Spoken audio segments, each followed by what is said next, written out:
create.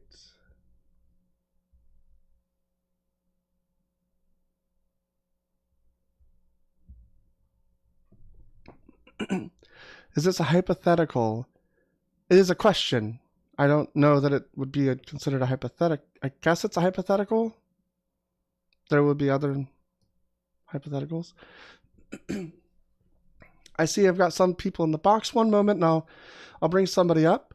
Go ahead and while you're here, go ahead and tap the screen, share the live, do all that stuff. I'm just getting things kind of set up on my end. Oh, I need to switch back to Windows side and go to Discord.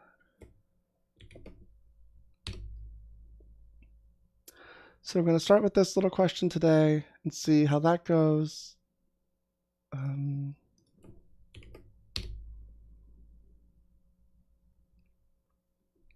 One more thing I got to do.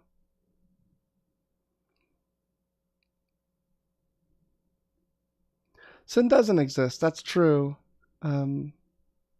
But Christians think sin exists, and I believe I know how I would define it when I was a Christian. But I'll wait for the talks to.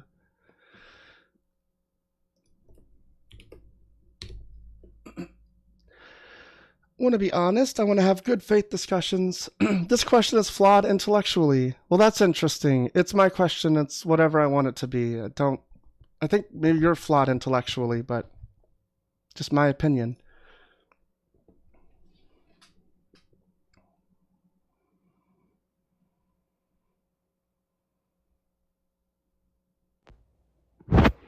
Hello. Hey, RB, are you over 18? I am. Awesome. What do you want to talk about? Do you want the prompt or something else? The prompt. I don't really know what this question's asking. I mean, obviously I can read the prompt, but Sure. So it really doesn't make too much sense. Well, let's say, like in a scenario of like, do you consider being dishonest a sin? Yeah, it can be. Okay, so would you Generally lie? Would you lie to defend your God? No. No, I mean, you would not lie. in So you would. most situations, no. I can't really think of one off the top of my head where I would. Yeah, I've had a couple in the chamber that I think you will find yourself either being dishonest or revealing how like awful your morals are. How long have you been a Christian? About 5 years. 5 years. Okay. Have you heard a lot of like debate stuff on TikTok or anything? I mean, I debate more on Discord, although I do hop in lives every now and again. Okay. So you're probably pretty familiar with some of the stuff I want to bring up. Like maybe slavery laws in the Bible. So what do you think about your God condoning slavery and putting that into law? I mean, it's not a law to have slaves. It's more of if you're going to, and it's permissible in this time period, in these cultures, this is what you should do. So slavery is good sometimes? Slavery is okay sometimes in your eyes? No. Well, you just said it's a law that makes it permissible in this time period in this culture. No, there's no law that permits slavery. I'm sorry? In the Mosaic Law? Right, there's no law that permits slavery. There's just ways to deal with slaves since they had them. No, that's entirely untrue. Could you explain? Yeah, let me pull it up.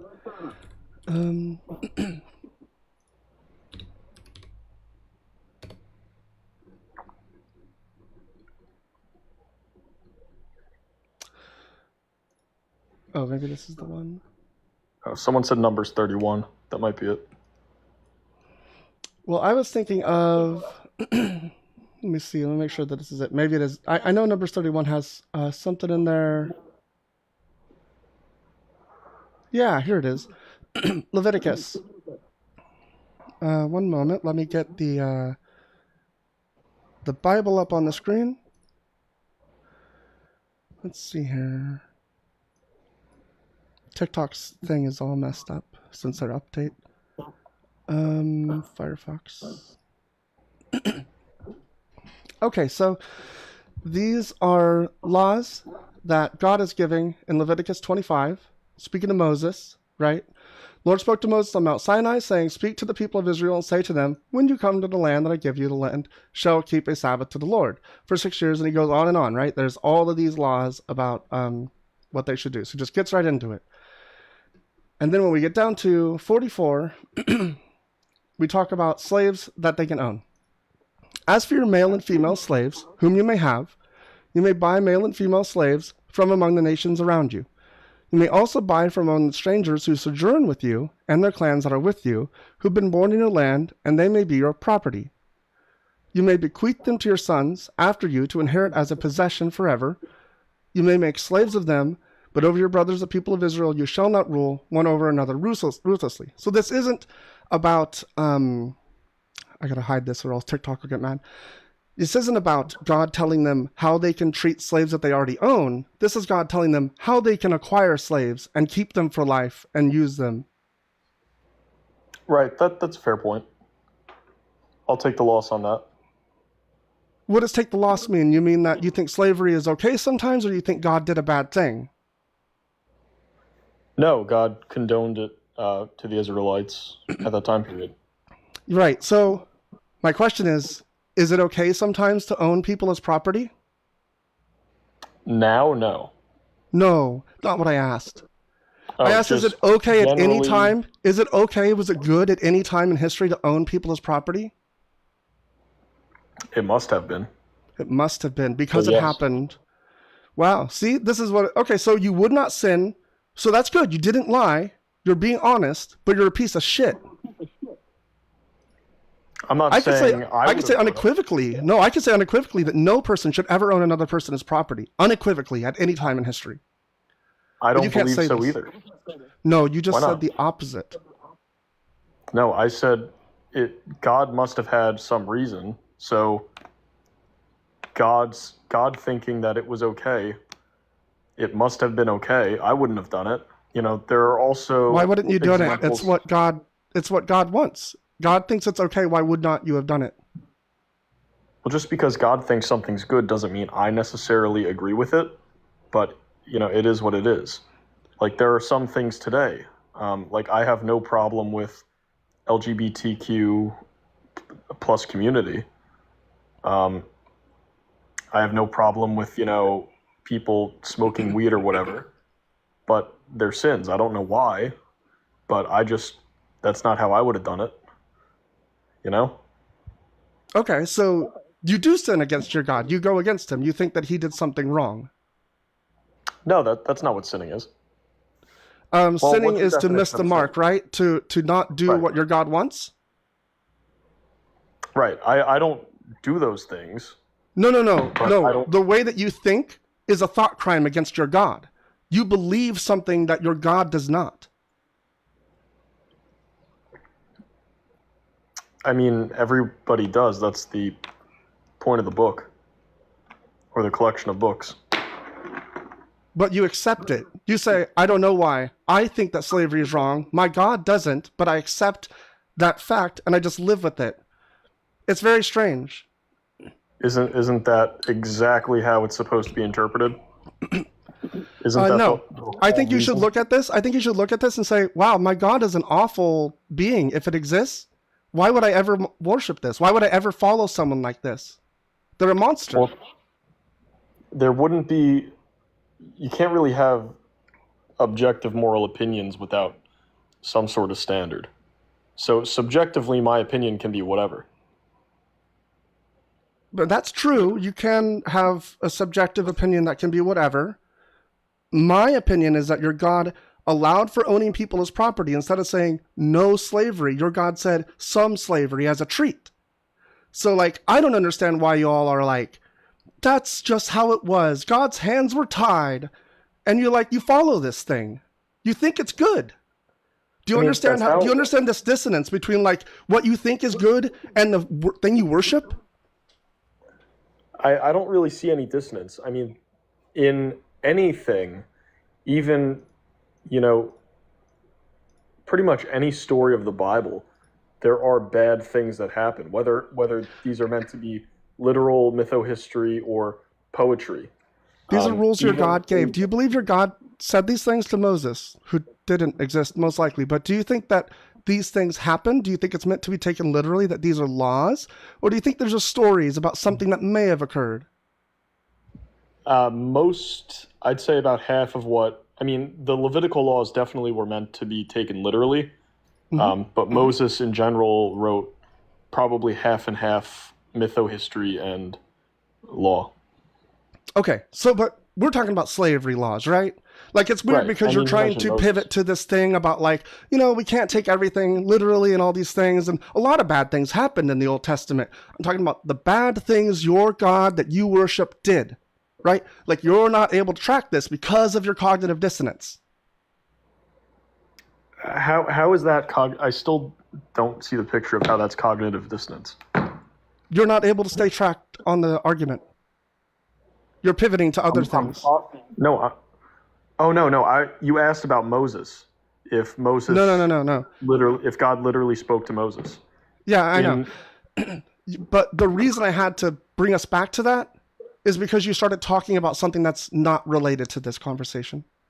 Do you remember it even? It was related to the conversation. Explain how it ties in. I was explaining how not everything Moses wrote was literal. Supposed to be taken literally. However, the verse you just read was. That's not what you were talking about. You said a lot of bad things happened. Why did you say that? What does that have to do with this? Oh, a lot of bad things happened. Jesus died. That's not a good thing.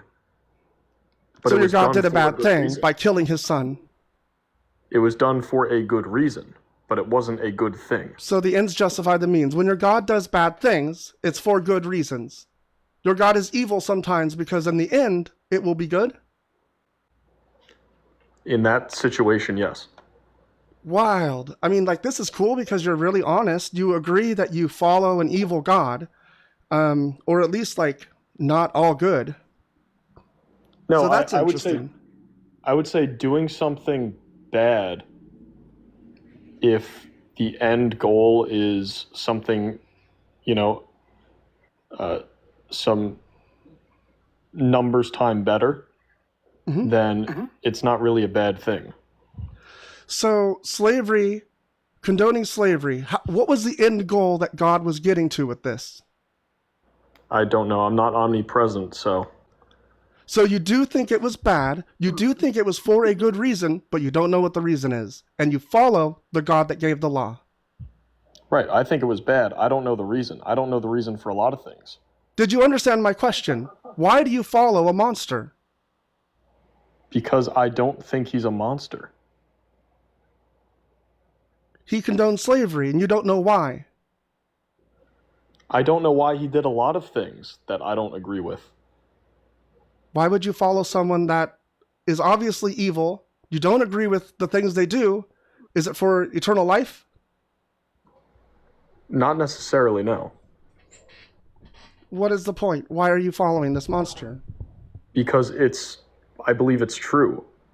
I mean, even if I thought he was a monster, that has nothing to do with any validity of God existing at all. So simply because you believe he has more power than you follow him. It's just might makes right. You have no moral backbone. You have no self-worth. You follow whoever has the most power. Is that kind of what you're getting at? It could be. I mean, I do think that he's good. I don't think he's a monster. But even if I did, there would be no reason not to follow him. Yes, there would be a reason not to follow him. He's a monster. Do you understand that there is a choice? There's a choice you have, right? Do you believe you have free will? Yeah. So that would mean you have a choice between when you're given the option of, I'm going to follow a sociopathic monster, like a war god in obviously made up mythology, or I'm going to follow this, or I'm going to not follow that. Right? That's a choice you have that you can make. And so when you say, even if he's a monster, there's no reason not to, well, the reason is given. It's a monster. Like, you could say you don't believe that he is one, but it doesn't mean that you have to follow it. That was a pretty strange set of sentences. Okay. Was something confusing? Do you want me to try again? Yeah, so just because something is not good, and I'm not saying I don't think he's not good, but you do. But so just because something is not good or does not have some sort of societal benefit doesn't mean that it's not true and you shouldn't follow it. I mean, if you got cancer, God forbid, would you just, not believe it? Or would you say, okay, this is the reality? Do you know the difference between the words belief and follow? Sure, you've used both. Do you know the difference between them? Because you just use them both in like an interchangeable way. In that sense, they are interchangeable. No, they are not. So when you follow a god, it means to worship it. It means to be subservient to it. When you follow a person, it means that you follow them, like you're one of their, maybe a friend, ranging all the way to like a cult member, right? You're a follower. When you believe something, it means that you find it to be true. Do you follow the speed limit? I obey the speed limit sometimes. Okay, do you believe that the speed limit exists?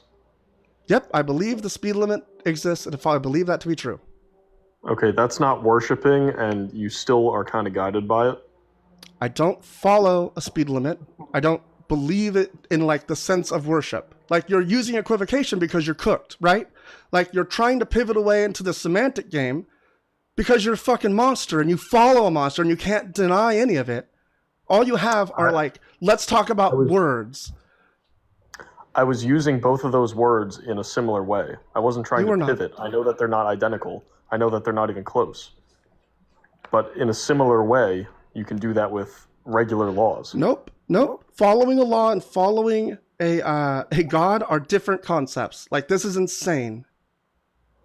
Not really. Not really. So, you think that when people obey the law, they are worshiping what? The government?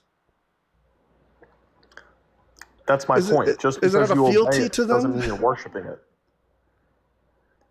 So you don't worship the god. Is that what your point is then? I do. I'm saying you don't have to. You can follow a god without worshiping it. I'm sorry, was this not my fucking point 2 minutes ago? Are you out of your fucking mind? I'm super blazed right now, so maybe I'm not tracking. But I think that you don't understand what's going on. I'm just trying to listen and to respond. Jade, I am so mad because this guy is very dishonest. I'm not dishonest. I am crashing out because the guest is dishonest. You were praising me for how honest I was 5 minutes ago. I was, because at that point I thought that you were. But now we're going through all these semantic games, and at first you were saying how like these aren't semantic. You can, if God exists, then you have to follow him. And I said no, those are different concepts. And now you're telling me that I am wrong, that I was that you're the opposite. And generally, you do. No, you wouldn't. Just because something exists does not mean you have to. Let me ask you this: have you ever not followed a speed limit? Have you ever not obeyed the law? Because I break the law all the time. Right. You don't have to. But you can consciously choose not to. Right, but generally you're in accordance with it. And I'm saying generally, even you are in accordance with God's law. Not Old Testament Jewish law. This is ridiculous. But the Ten Commandments. The Ten Commandments are Old Testament Jewish law, you fucking numbskull? No, not the 613 commandments to separate the Jews They're apart. all part of the same law, you idiot. They're not separated in the actual Hebrew. They are separated. No, they're given at different times. They're not separated, though. They're not considered like these 10 things are special for all time, but the rest of the 600 don't matter. Like, that's insane. The 613 were given to separate the Jewish people from the rest of the people at that time. Physically, culturally, in every way. Yes, this is the apologetic that's given. It's not part of the text. What do you mean it's not part of the text? The text doesn't say that these laws are different for cultural reasons and things like that. No, but we can infer it. We can read between the lines. Obviously, that's what it's for.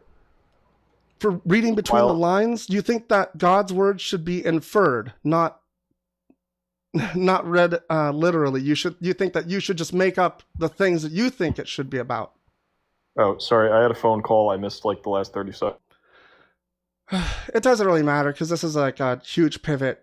So my point is that I think that your God is bad, even if your God exists. And I don't think you should follow bad entities or beings. I don't know what you want to call it. I don't think you should follow this thing. You're telling me that you I'll have follow to. you Can I after. please finish my fucking sentence? Jesus I Christ. have to go. Good. Goodbye. I guess I have a different person on the panel. Void Angel, how's it going? I don't know. I was randomly requested up.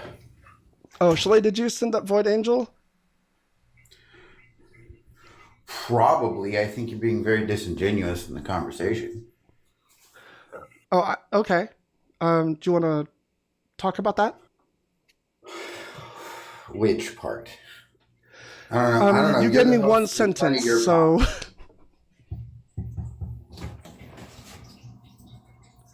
If you have a discussion, you shouldn't involve your emotions? You people are robots. It's crazy. Okay, yeah, so you think I'm being disingenuous? Please elaborate. Do you know anything about Christianity or Christian ethics? I don't know anything at all. Please tell me all about it. The wise tone police is here to tell me all the things that I don't understand about your fucking cult. Okay, well, saying fuck immediately in a conversation with a new person isn't going to get you any sort of conversation you're going to enjoy. You understand that, right? And tone policing isn't going to get you any sort of conversation that you're going to enjoy. You understand that, right? Monsters while acting like a monster as a host. So why wouldn't I worship a monster who's nicer than you? I don't... Worship whatever you fucking want. I know you're an idiot. You have nothing to offer. Oh yeah, we're all idiots. You all have two brains.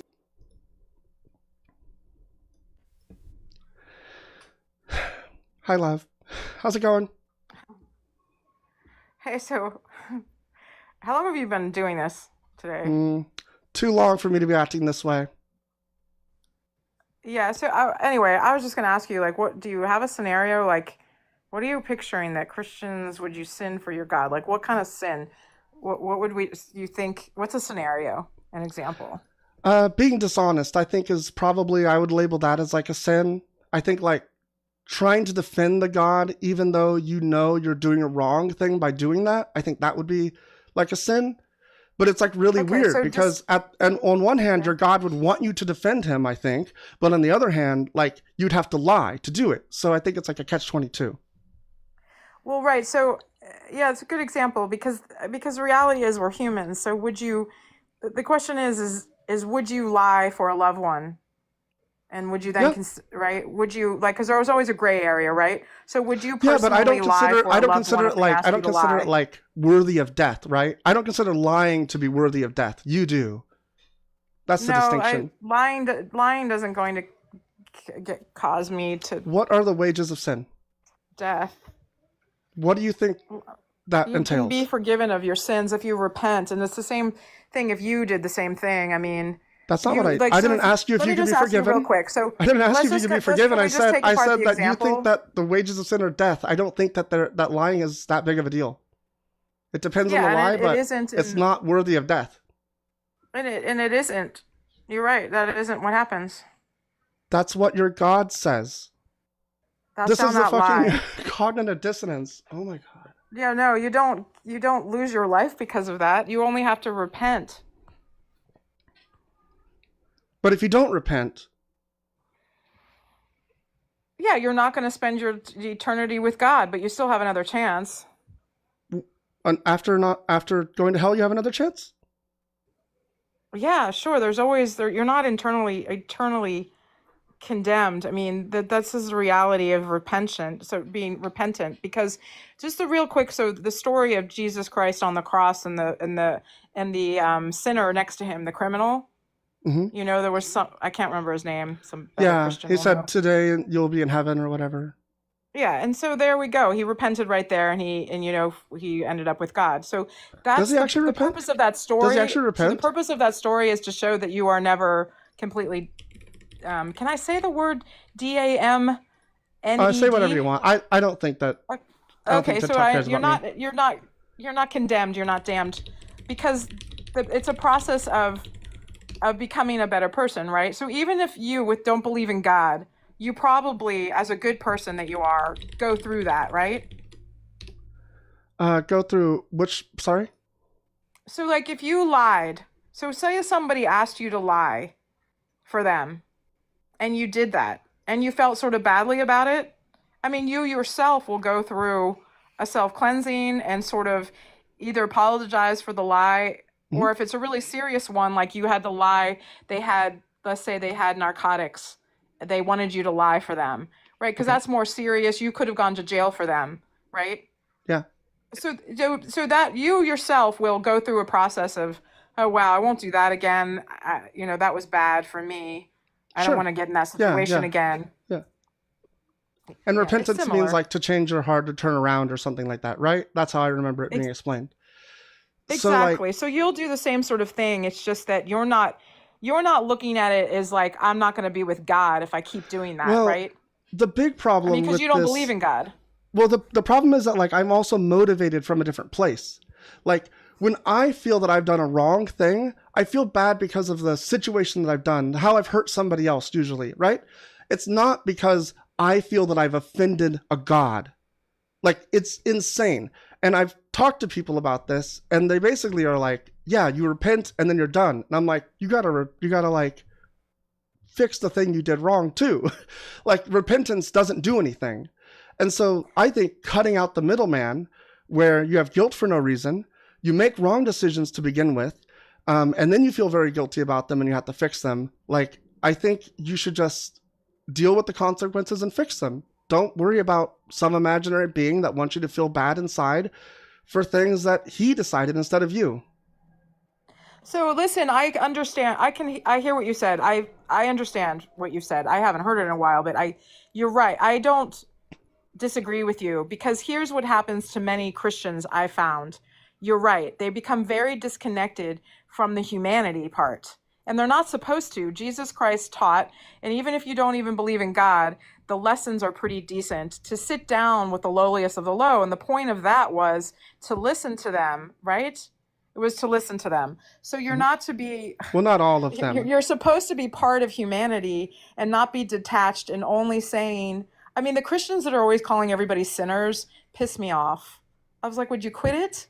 Because That's fair. you're supposed to be a good human being, like you just said. So I understand what you said. I mean, I think that you're right that a lot of Christians remain detached. I think Well, you're right. my point wasn't that you're detached. My point was more that like there's no reason to consider what God thinks in any of this. There's just no reason.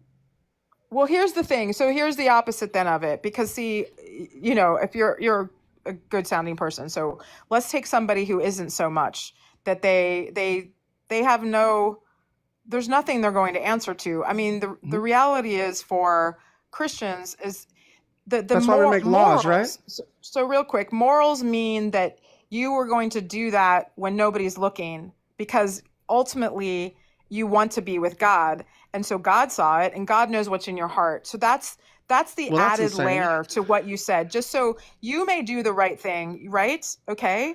But see, Yeah, because I have there's just actual this added character, thing right? that No. So what? hold up, stop. I'd like to respond to what you said. You said you do the right thing when nobody's looking because God is looking, which is Right, doesn't because make sense. you don't want to burn your So soul, and you I want your soul believe to that you go to do the heaven. right thing when nobody's looking because it's the right thing to do, because you have good, strong character.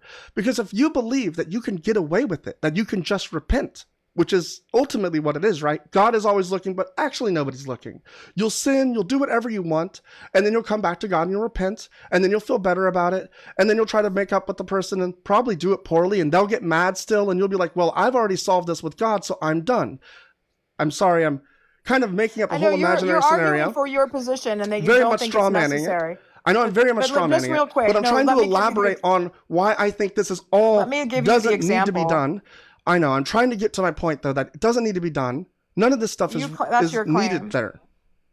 Okay, that's your claim, but here's what I'm going to say to that, because what I get into with atheists very often is Hmm. this, when they're very, I don't know if you're atheist or agnostic, but they'll be very much that you don't have free will, and it becomes, and I was like, okay, so then you're saying that I'm to be told objectively by you're subjected. I have to be subjected to you. Very often you're subjected to what another human being has, and then that becomes something overbearing. The reality for Christians is that I am free from man, from that imposition, because I believe in God and that I'm going to serve God and not another man. So I'm not going to fall to that brainwashing or whatever. That's what should happen, because I'm not going to be just not oppressed, but subjected to somebody else's line of thinking. And a lot of people who don't believe in free will believe that you made the wrong choices, and it's just a matter of you making the right choices, and the right choices are their choices. You see, the one trying to, subject me to their beliefs. Okay, so I don't really know how to respond to that. Yeah, and I wouldn't expect you to, because you're not, I don't think you're the type, but I don't know, that you're not trying to impose your subjective something to somebody, right? You're going towards character, and you can develop Mm, character without God. I mean, it depends. It depends on the person. Ultimately, if somebody were to ask me, like, what can I replace this cult with? I have different ideas. I have different, like, ideologies and things that I've looked at that I think are very interesting, that I think make sense to kind of like structure your life around. But I don't think that Christianity is one of them. And I do have like a question. You said a couple of times that in the Christian reality. So I'm curious, do you believe that we have a shared reality? Sure, as humans, yeah. But you Do don't you believe in think God. So my reality is different than yours, because that's not I true? have God as this thing that I want to be with him ultimately in eternity, and you don't have that No, your reality. I beliefs do. are different than mine, but our realities are the But same. no, no. If I believed in God, he would exist, but if I don't believe in God, he does not exist? To you, he doesn't. If God does not exist, but you believe God exists, does God exist? Yeah, God exists because I know he If exists. God But does if not you don't, I exist, don't have do you to. understand how that I'm not. works? I don't have to worry about your soul. So that's not my reality. Your soul is up to you. No, it's Do you not your believe in a belief. soul? That's not your What? belief. You don't understand the difference in What? belief and reality. It's very clear in the way you speak. Yeah, what are you defining reality as? Uh, Things that as they are, And how do you know how they are? usually through my senses and through priors, But how sensing things what? seem to be. Do you know what a seeming is? Yeah, and so that's I seem to know there's God and you don't. No. Like, well, I mean, like that could be right, but like, so you'd have that seeming, but then I think there's a lot of evidence against it, which says that seeming doesn't seem accurate.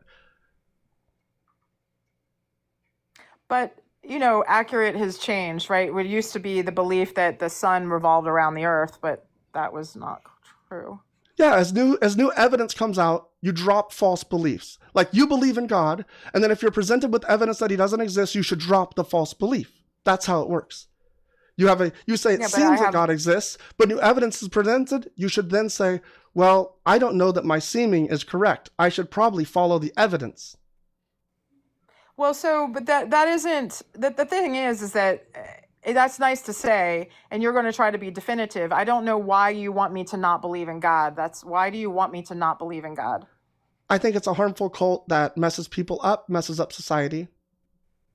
But so but I can understand why you think that, okay? Hmm. I can see that point of view. I can see that, because Christianity is not a monolith.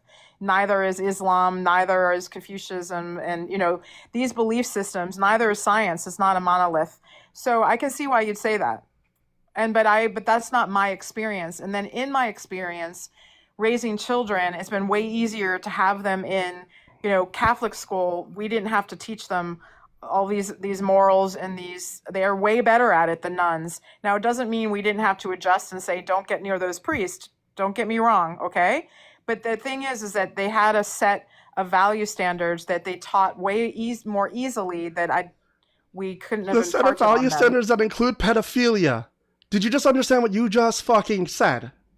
That's not a standard. Why did you have to say stay away from the priest? Don't get me wrong.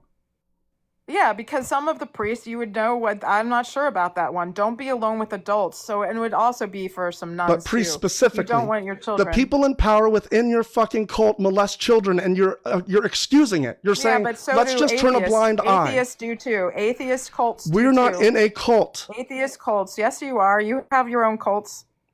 Do you know what a cult You have is? your own cults. There Do you are a know what lot a of cult cults is? that don't believe in God. You What do have I your own venerate? cults, and What do I you venerate? can't say What that do I atheists worship? haven't been bad. I did not say that Yeah, so atheists are not atheists- bad. So you Atheists can't are say all kinds atheists of haven't people. done awful, inhumane things. You can't say that. But I can say that you follow a God that does those awful and inhumane things, right? Which is, I think, the difference. Yeah, but you are friends with people who do stuff that, right? I mean, are you going to tell me that every single one of your friends are on the up and up all of the time? None of them And are have gods. never None of them done claim to something be all bad? good. I don't worship them. I would leave them if they did something bad. Like, I don't understand this hypothetical. You don't just drop people that suck, that are like piece of shit? I'd leave them. Most people don't. Why did you ask me if you want to talk about most people? Because again, Christians aren't monoliths.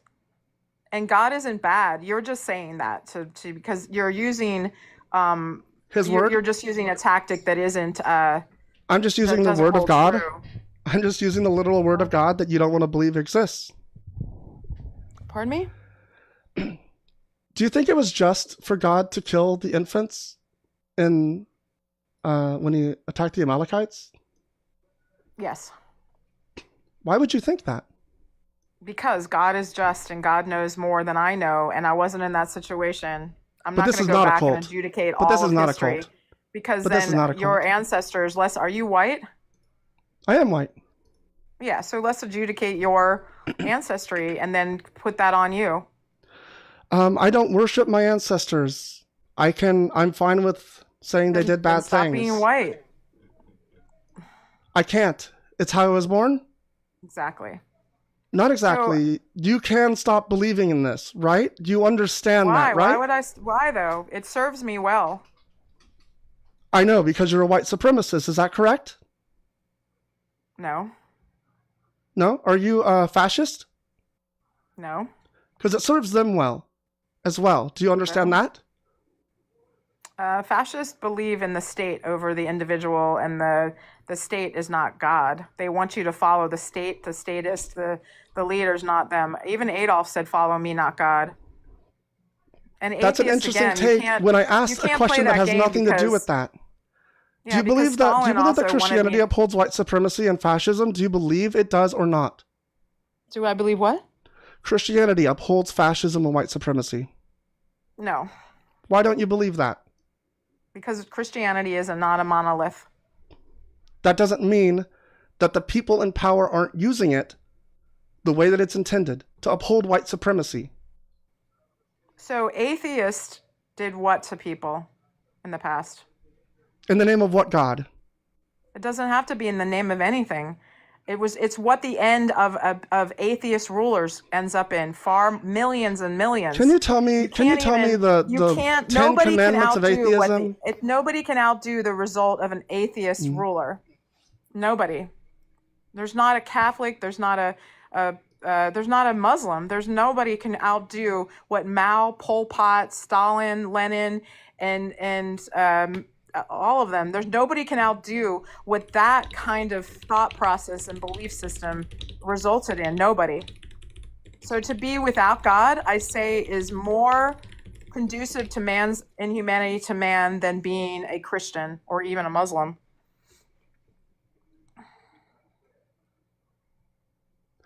So the So I'd say in that instance, the it would be Crusades, better. Inquisition, It would and be better European to be. religious wars and colonization have killed Yeah, millions. but those don't matter. There's no. They're in the hundreds of thousands. We're talking about millions. And if you look at what No, they're Stalin not in the just did to hundreds of the thousands. We're in the Armenians, millions. what was it, Stalin? What did Stalin do to the Armenians? Hold on, I'm just getting some actual He's tap facts. tapping. Yes, I'm getting some You're fucking like, facts because you're saying shit, and I Mao is want to know what it millions. is. Mao is millions and millions and millions. Fucking white supremacist piece of shit. Oh, so you're not a good guy. How am I a white supremacist? Not a guy. Because you uphold this fucking white supremacist ideology. It's a cult. You should leave it.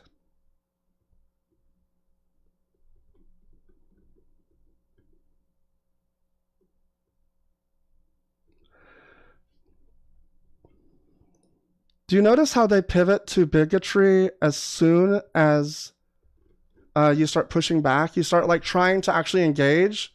They pivot to bigotry.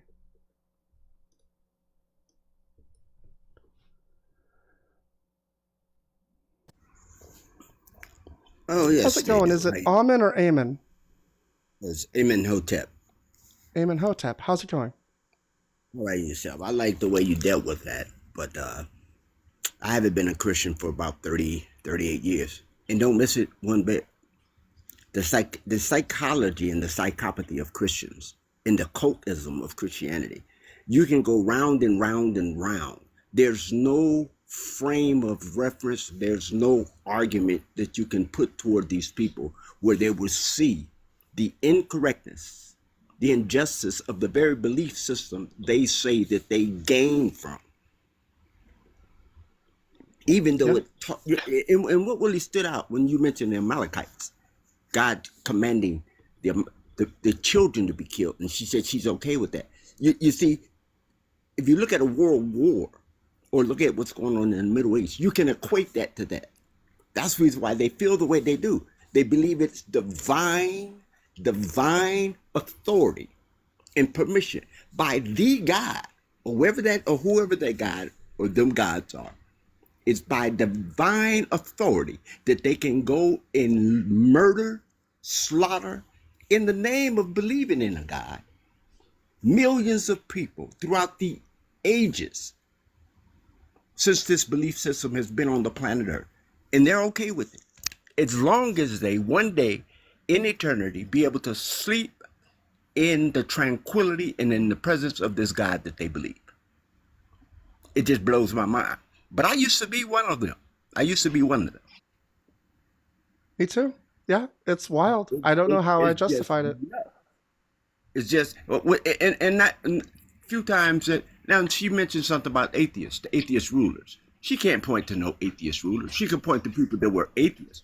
But as a cabal, as a group, as an organization, whether organized or disorganized, there has been no mass murdering of people of any religion or culture or belief system or racial classification group who have been unalived by atheists.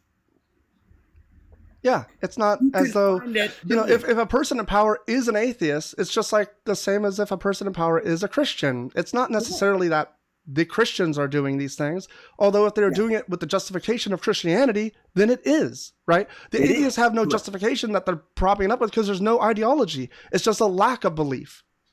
Correct. So they're reciprocal, but in their minds, the credence and the authority. If God said do it, now who can question God? Because no one can bring what quote unquote this God and put him or them or she on the panel and say, okay, God, why did you tell the Amalekites to do this? Why did you tell Isaac to prove your faith by sacrificing your son? Who can question God? So they always pivot and default to God because they know they can't present God to the people. They can't bring God into the argument, into the equation. So they just say God. But what they don't understand, and this is the thing I didn't understand, that they don't understand there's a history. There's a history to theology. There's a history and a methodology of how this belief system came about. And that's what they that's where the majority of them never have time to research nor be privy to.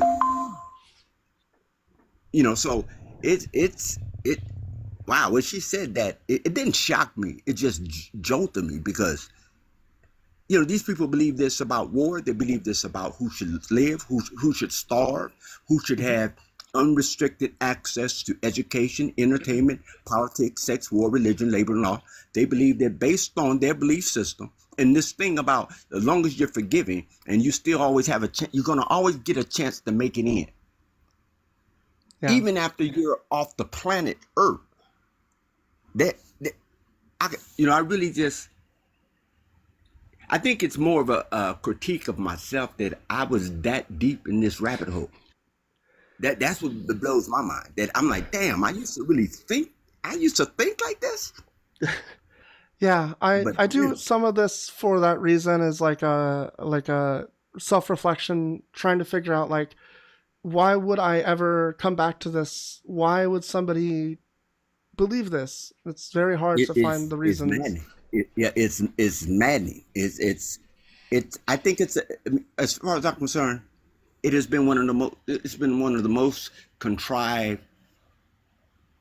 systems because it affects the psychology, the thought process. It affects the speech, the actions around this whole belief system. And these people are out there in the world in mass numbers. And when you asked her a question about white supremacy, she said she doesn't believe that. The very country was built from the concrete up on the system of racism and white supremacy. Right.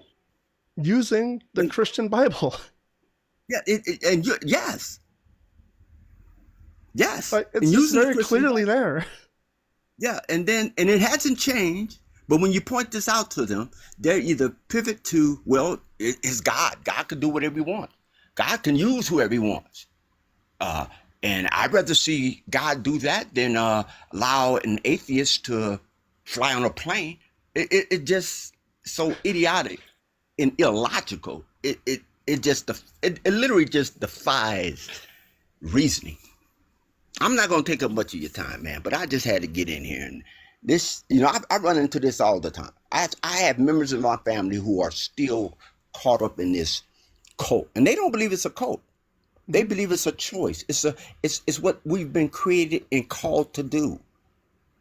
Yeah, they'd say it's a relationship. They'll say anything to get out of how it is. Yes, it's a No, it's not that. It's about a relationship with a non-entity.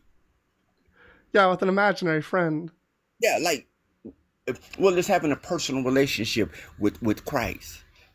And then Christians are not a monolith. Oh, yes, the hell they are. When it comes to this, they are a monolith.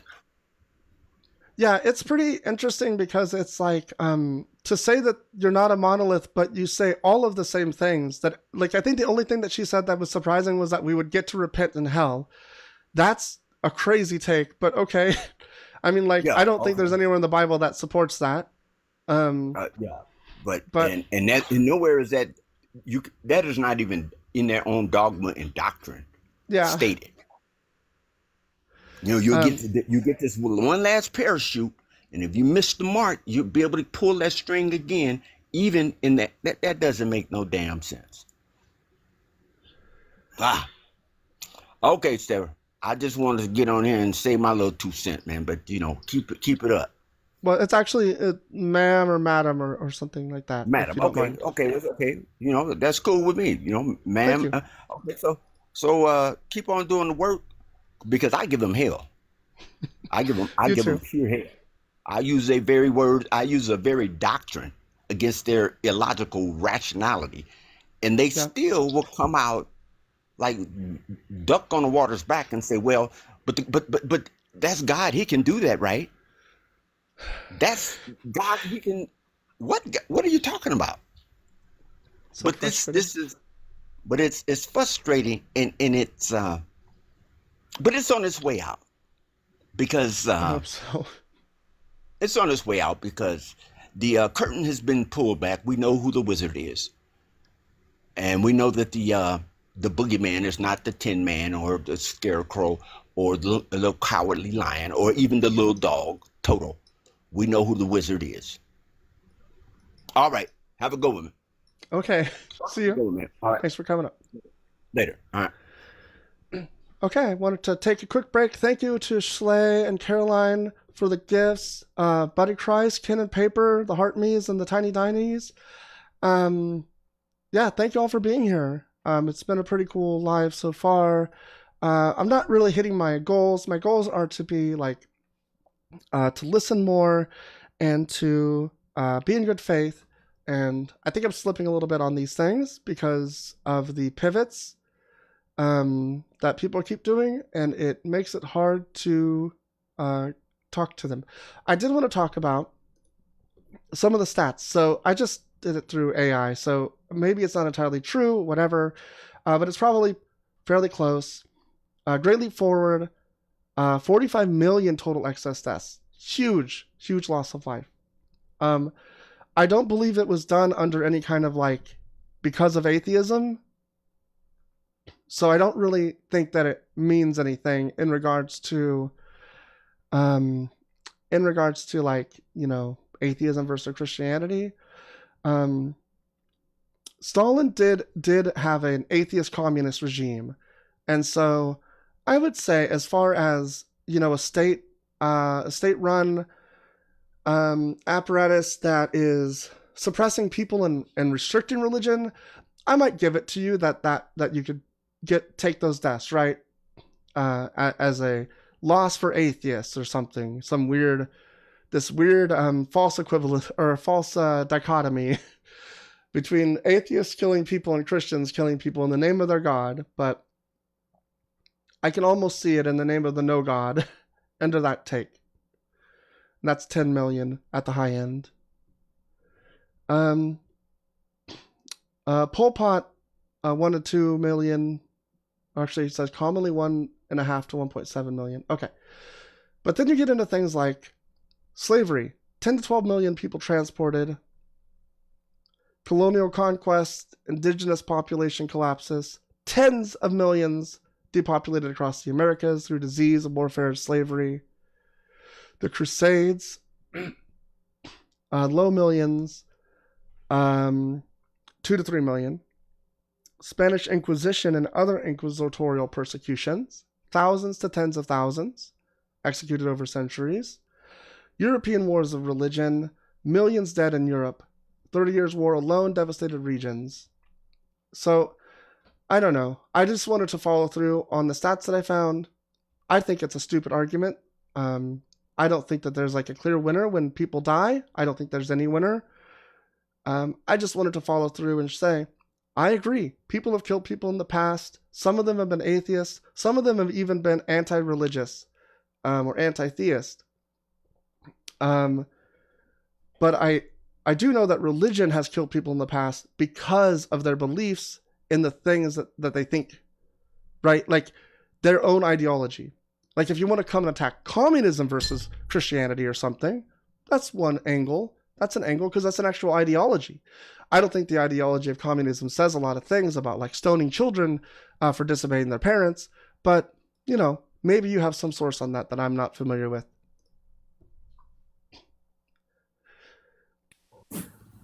Hey, how's it going? Hey, hello. So what is like in what sense am I sinning for? Oh, so I'm wondering, would you be like, do you consider lying a sin? Yeah. Do you consider being dishonest lying? Yeah. Okay. So being dishonest would also be a sin. Would you lie or be dishonest to protect your God's image?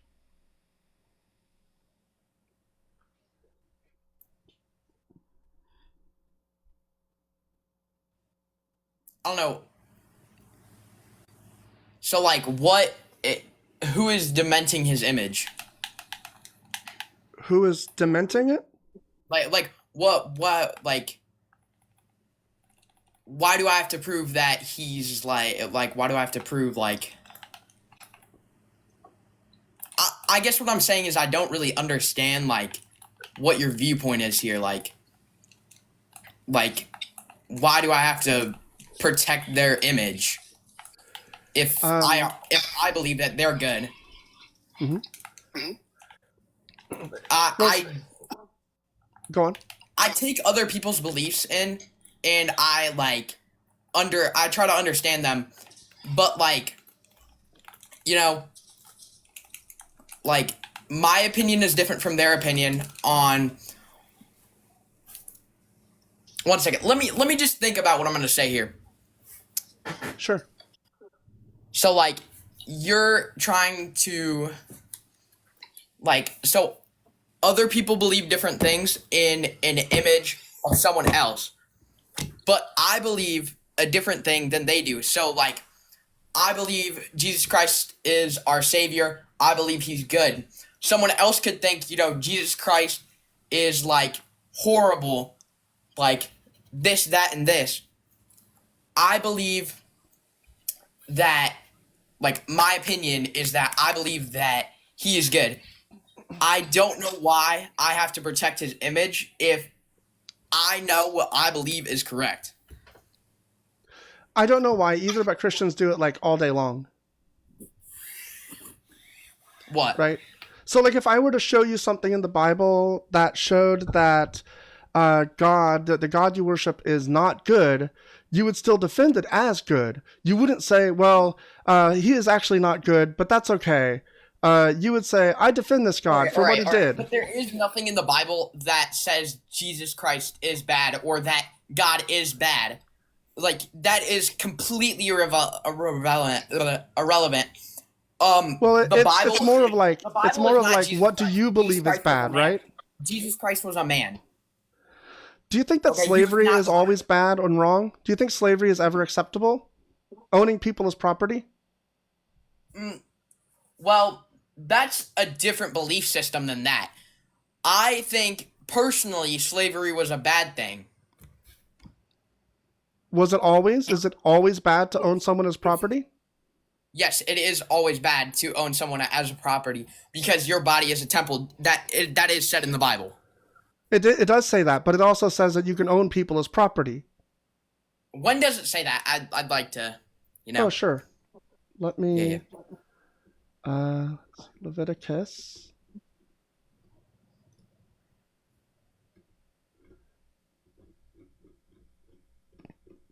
Let me just get the verse up and let me pull it up on the screen.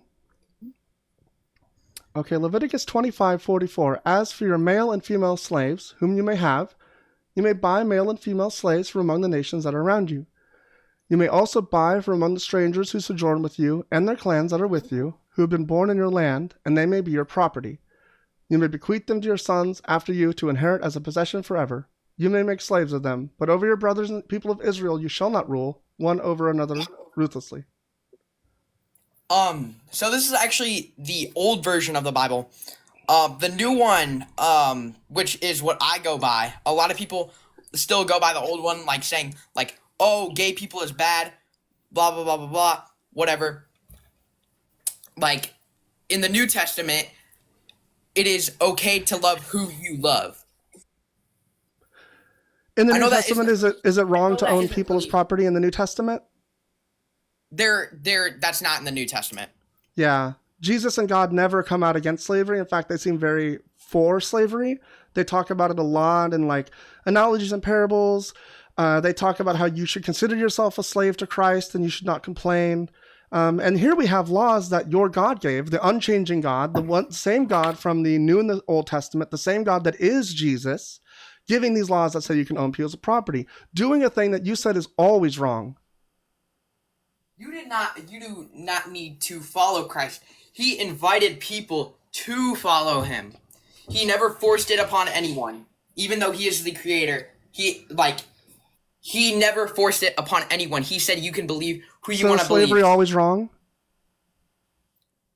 In my opinion, in my personal opinion, yes. Okay? Then God did something that's wrong?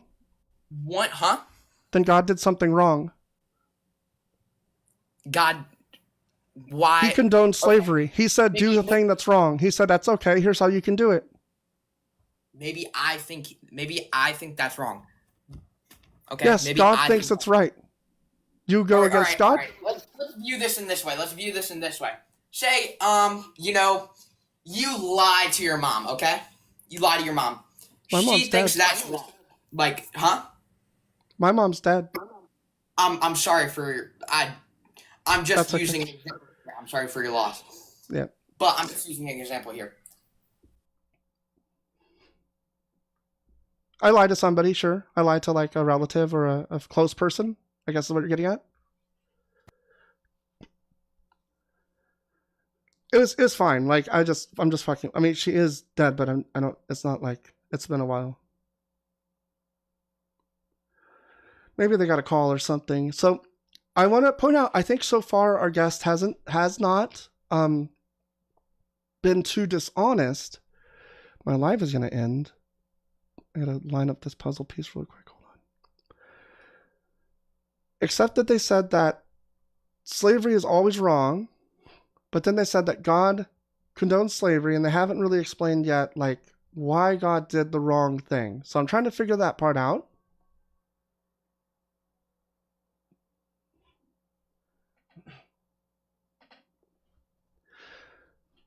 Hey, Steven. Hey, hard work. I think that's, yeah, in the YouTube chat. I hope you're still in the YouTube chat. Sorry, I'm not, the screen is at a different angle, and I need to look over there more to look at it. I have trouble, like, tracking the everything. Okay, they have left because they knew that they would have to be dishonest to defend their God. Hey, Foreign, how's it going? What would you like to talk about? I'm doing good, and yeah, the prompt. Like, what do you mean? Well, it's kind of like a would you be do you consider lying a sin or being dishonest a sin? Yes. Mm-hmm. So would you lie or be dishonest or commit a sin to defend your God?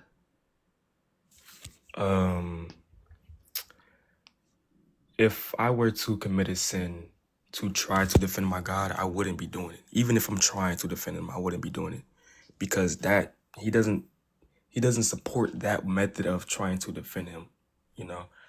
So my answer to that would be no, I wouldn't do that. Oh, okay. So you believe you can defend your God while being honest? Of course. Okay. So do you think that slavery is ever acceptable? Me personally, sure. You do. Why? When do you think it's acceptable to own someone as property?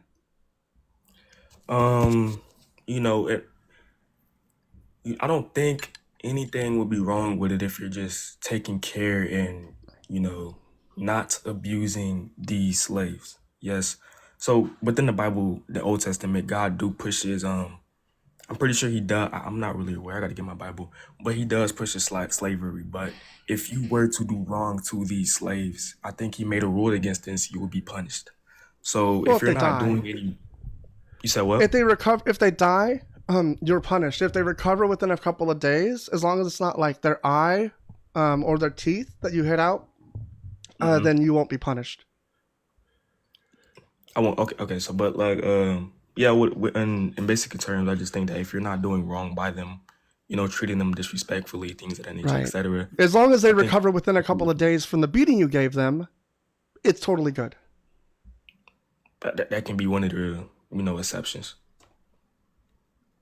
The exception is that you can beat people. If they recover in like a couple of days, Right. I think there could be more. But Do you think you're a good person? Me personally, Yeah. I mean, somewhat. I'm trying to get there. Some things I need to work on still. Do you think believing in owning people as property is a good character trait? It depends on what you're doing to those individuals. No, it doesn't. I think that owning people's property is always wrong. I think it's a bad character trait to have. I think it makes people awful people. They have a bad worldview where they think that people can be treated like commodities or like objects. Okay, if you were God, hypothetical, if anyone here was God and they held the same viewpoint of you, and I obviously wasn't God, would my opinion or what my personal idea matter in relation to you? It depends. If I were God, yes, I would want to know what you think. Okay. I mean, I think in this matter, when talking about opinions and what you like or don't like or what you feel is good, wouldn't matter because what we believe is completely subjective. Our thoughts upon things are merely subjective, and no matter how much we argue it, no matter how much we feel like it is How does bad, this respond to what I said? because you're trying to attack or appeal to your personal opinion about what you're saying. You said that you feel like it's wrong, or you Yes, feel like I it's think that always you're a wrong. piece of shit. That's cool, but then again, Why it do you doesn't think you're a matter good in person relation if to I think God you're a piece of shit? Why do you think that happens? because it's subjective. Your That's opinion not isn't. why. Yeah, it It's not is just because because it's subjective. that's the main reason. If you're not What are going the to take the reasons that you reason, think you're a good person? Because all I've seen so far is piece of shit. Give me the good ones. I help my mother out. I do good by spreading love. I'm not negative. I don't talk down on other individuals. But you And think that, I just try so my you think best to improve myself me every being day. rude is worse than owning someone as property? You think Me that? being, I mean, I think it would be worse if this individual that I'm owning, if I'm treating him good, treating him like family, showing him love, giving him wealth, Not like that killing is them just within a better. couple of days. Beating them, but not too severely. Those one of the exceptions that was stated, I You should guess. not own people. Why do you think that's acceptable? It's monstrous.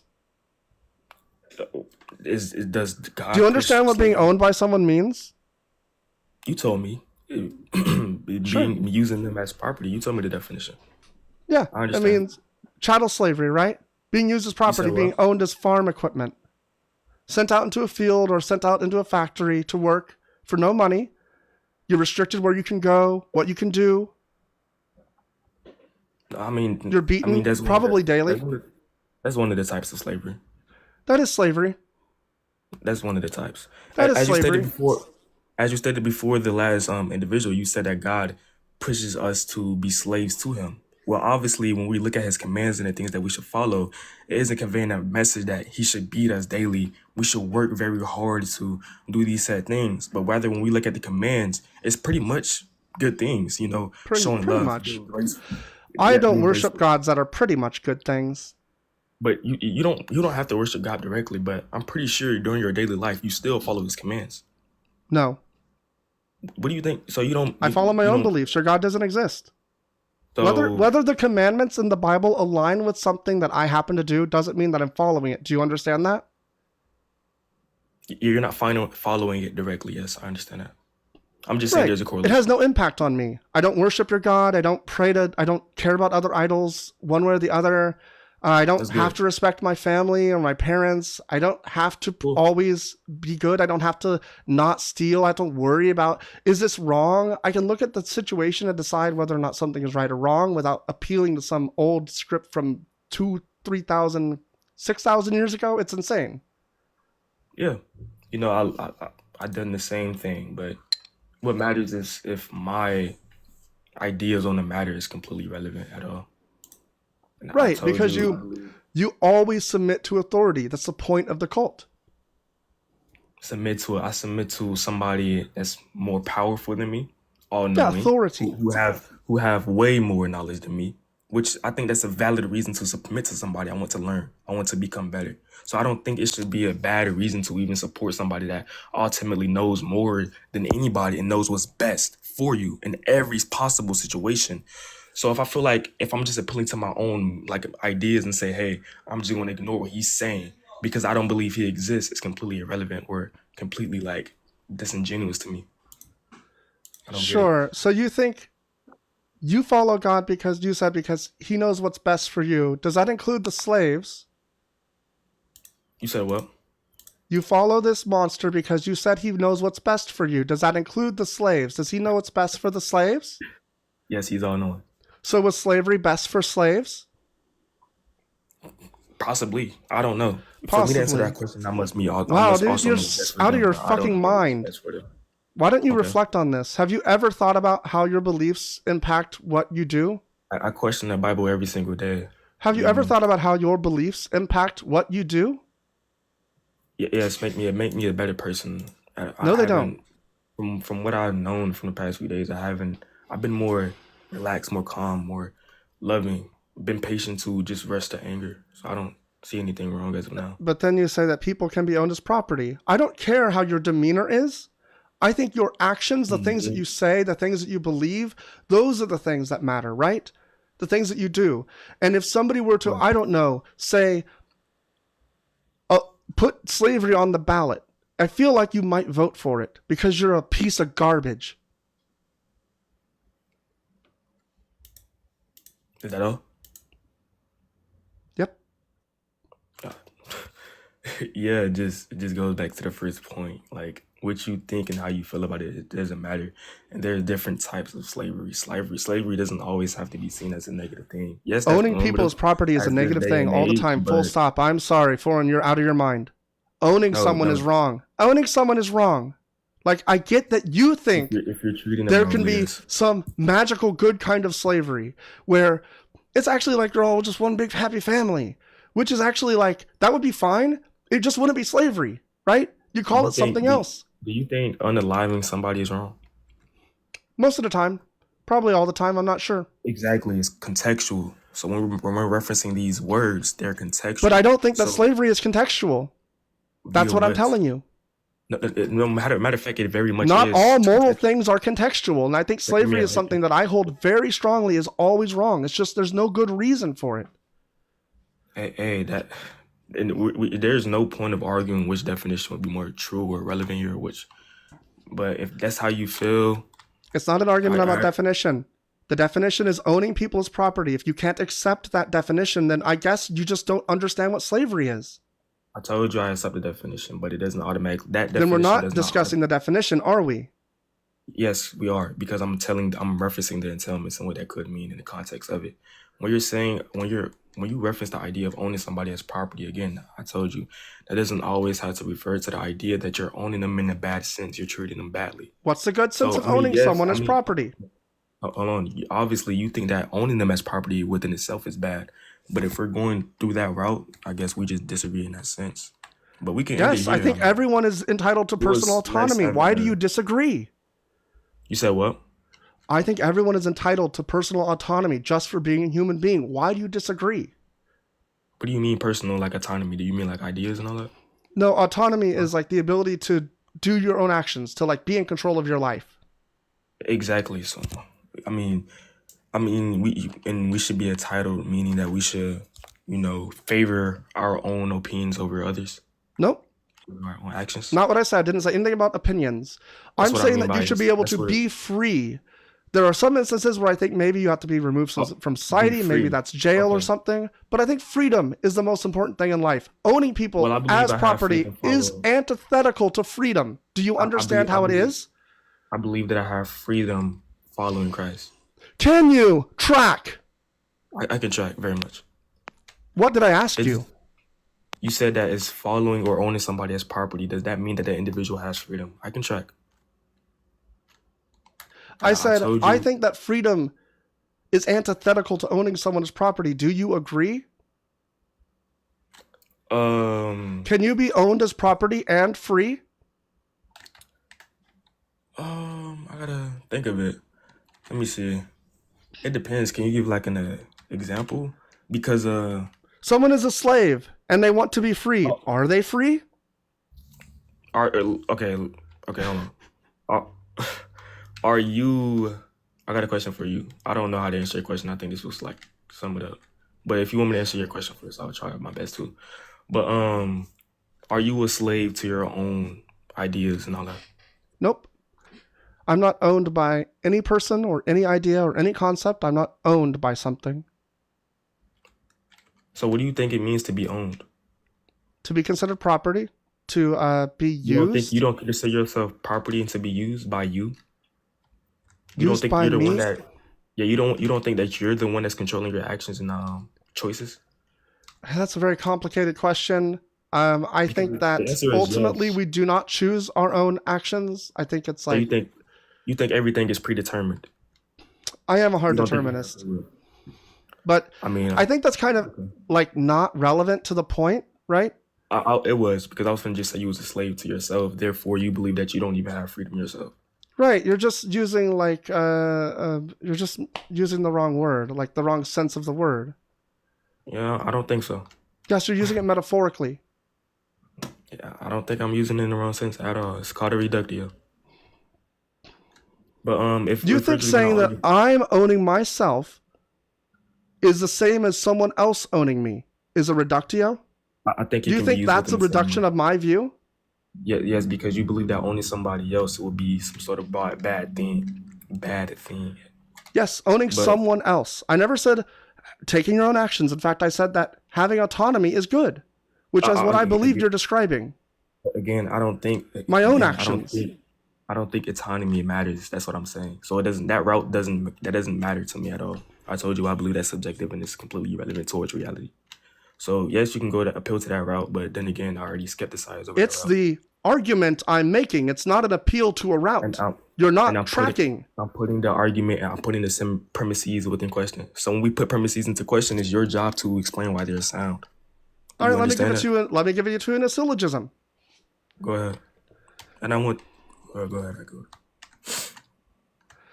I think that freedom is the ultimate goal for every person. Agree or disagree? Or freedom is the ultimate goal for every person. But what do you mean by freedom? To be able to enact your own will.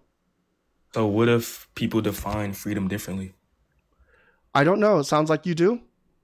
Sounds like you disagree. If you define freedom differently, then wouldn't your premise already be wrong? Or It unsound? would. So why don't you fucking tell me what you think freedom means? Are you tracking? I think The freedom, premise is only I- wrong if you reject it. I asked you. This is my premise. Freedom is the ultimate goal for all people. Do you disagree? I believe that the premise is unsound because I have my own definition. And I believe that my definition of freedom is to follow Christ. If you follow Christ, therefore you have freedom. Can you please define freedom and not like an example? That was my definition. My definition of Following freedom Christ is the definition of freedom. Mhm. So when people leave prison, are they becoming followers of Christ?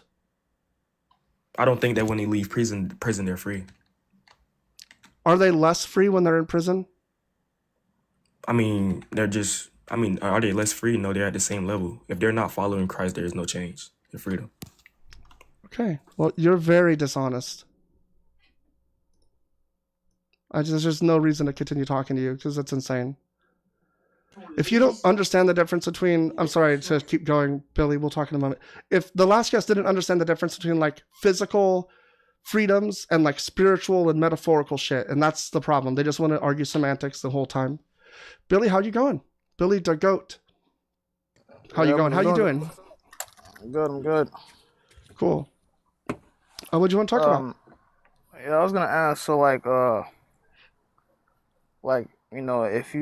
if you're not like under God, right? Where do you like gain your morality from? I would say a lot of places. Like a lot of it is maybe like I have a lot of like subconscious, maybe rooted stuff from when I was a Christian or from society, right? A lot of that I've had to like deconstruct and really look at. A lot of it I get from just like basic principles of anarchism, like the philosophy, the ideology, and other stuff like humanism. A lot of it comes down to just like what makes the most sense, what's going to cause the least amount of harm and do the most good. So it's not really utilitarianism, but it's probably something close to like cause and effect and how it affects people. Yeah, I was gonna say how that's all good and all, but what makes this like something objective? Like why should someone prefer like your way of life over someone else's way of life? I think that people should prefer the truth. And so if what I think is true, then I think that people should prefer that. But I'm willing to be proven wrong. And if other people think something is true and it's true and I'm wrong, then I will change my viewpoint to that. So that's why I think people should agree with me is if it's true, then you should. But for it to be like always true, it has to be it has to I probably I'm not gonna word this right, but it has to be true outside of like your mind, right? So like You mean why would, objectively? Yeah, objectively, right? So it's always so like do you agree that's always going to be subjective to people to people? I think that it depends. So I think that you can have a goal that you're trying to reach, and you can use facts and different ideas to reach that goal truthfully in a way that is objective.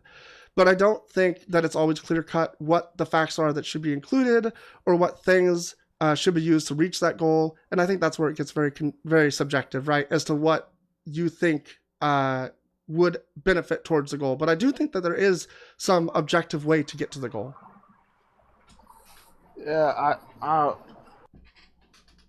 sorry, I'm outside. Can you like hear the car's too loud? I'm sorry, are you driving? Because TikTok will ban me if... No, I'm on my porch. Oh, okay. Oh, no. Oh, are the cars... No, I don't think so. It's not too loud for me. Okay, that's good.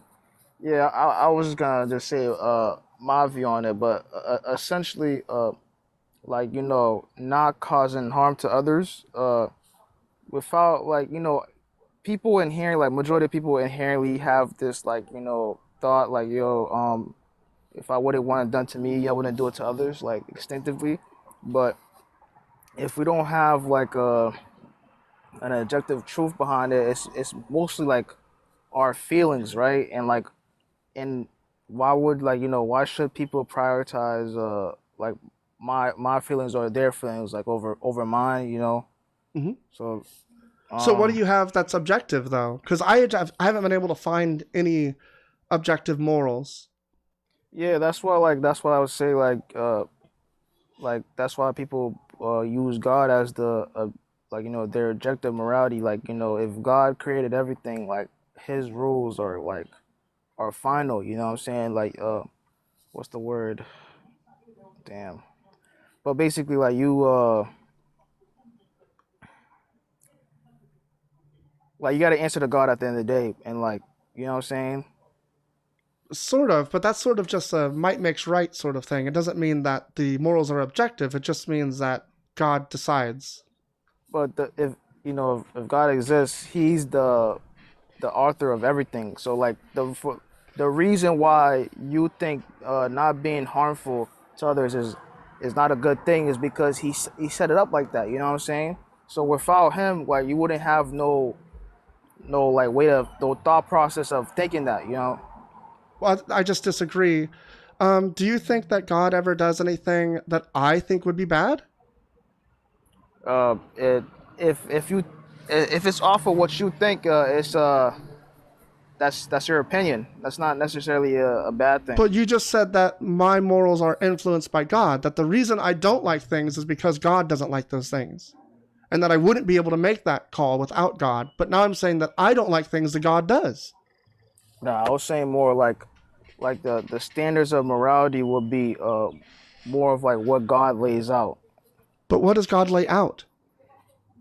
10 Commandments. But oh yeah, I could also say to this, right? The guy that's laying down all the rules, like the only reason why you could like perceive those rules as right or wrong, you're questioning it, questioning God, which I wouldn't say there's anything wrong with that, but I was just pointing that out.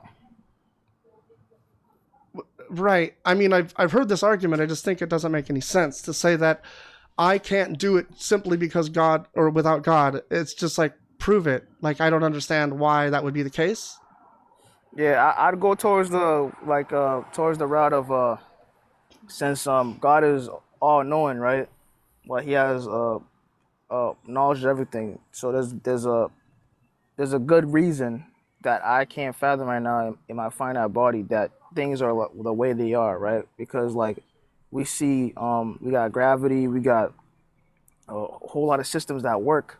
So if we could see these things work, well, why would we stop there? You know what I'm saying? Because we don't see anything else outside of them. There's no reason to believe in things that don't seem to exist. Okay, but like so if there is no God, right? Like what would be the like a better belief? You know what I'm saying? What would be a better belief? One that Yeah, doesn't like, involve worshiping a monster. but that you saying he's a monster is more. God. I'm sorry, you like, cut and out for a sec. sorry, yeah. Saying he's a monster will be more of your opinion if Hmm. there is no God. And then what makes your opinion? Why should I listen to your opinion? Right? What makes your opinion better than Well, my I opinion? I would say like I would like appeal to your humanity, but I don't think Christians have any, and so it's very hard for me to understand why you would ever change your mind. But I Appeal think to like if you were to look at something like slavery or genocide and see the way that your God did those things, I think you would say those are bad things, and I don't think that I should follow a being that does these things. Like they're not good for people. But you won't do that because you'll just say, well, my subjective opinion is that they're right. the thing about appealing to humanity. I feel like we'll go on circles with this. Like, why would appealing to my humanity be the better thing? Like, you know what I'm saying? Why not? Why is not listening to my desires the better thing than appealing to my humanity? Just because everyone else thinks it Because does, it's makes it harmful. better. Because it's harmful. Your desires are harmful. What makes harmful bad though? Without God, there's no reason It's kind for of me to think. defined in the word. Harm is the thing that harm comes from things that should not happen. They hurt people. But I feel like this is why I say this will go in circles, right? Because like just because it's harmful doesn't mean like it's bad to me. You know what I'm saying? Yes, I do know what you're saying. You're a sociopath. I'm not. I don't think like this, but this is like a legit thought process. You know what I'm saying? No, it is not a legit thought process. It's sociopathic. So so what is your what are you appealing to say this is worse, not better than how you think, like Harm reduction. harm reduction? Why would harm, like, what are you appealing to for to say harm reduction is bad? You're not like giving me a concrete answer. Do I need to bring up studies that show that harming people is bad? That people shouldn't be harmed? You just disagree with this fact? You're basically saying the same thing, like, oh, because people feel this way, that's why it's bad. Like, that's not. Nope. So Scientifically, it is bad. It hurts people. It makes us worse. It gives us trauma.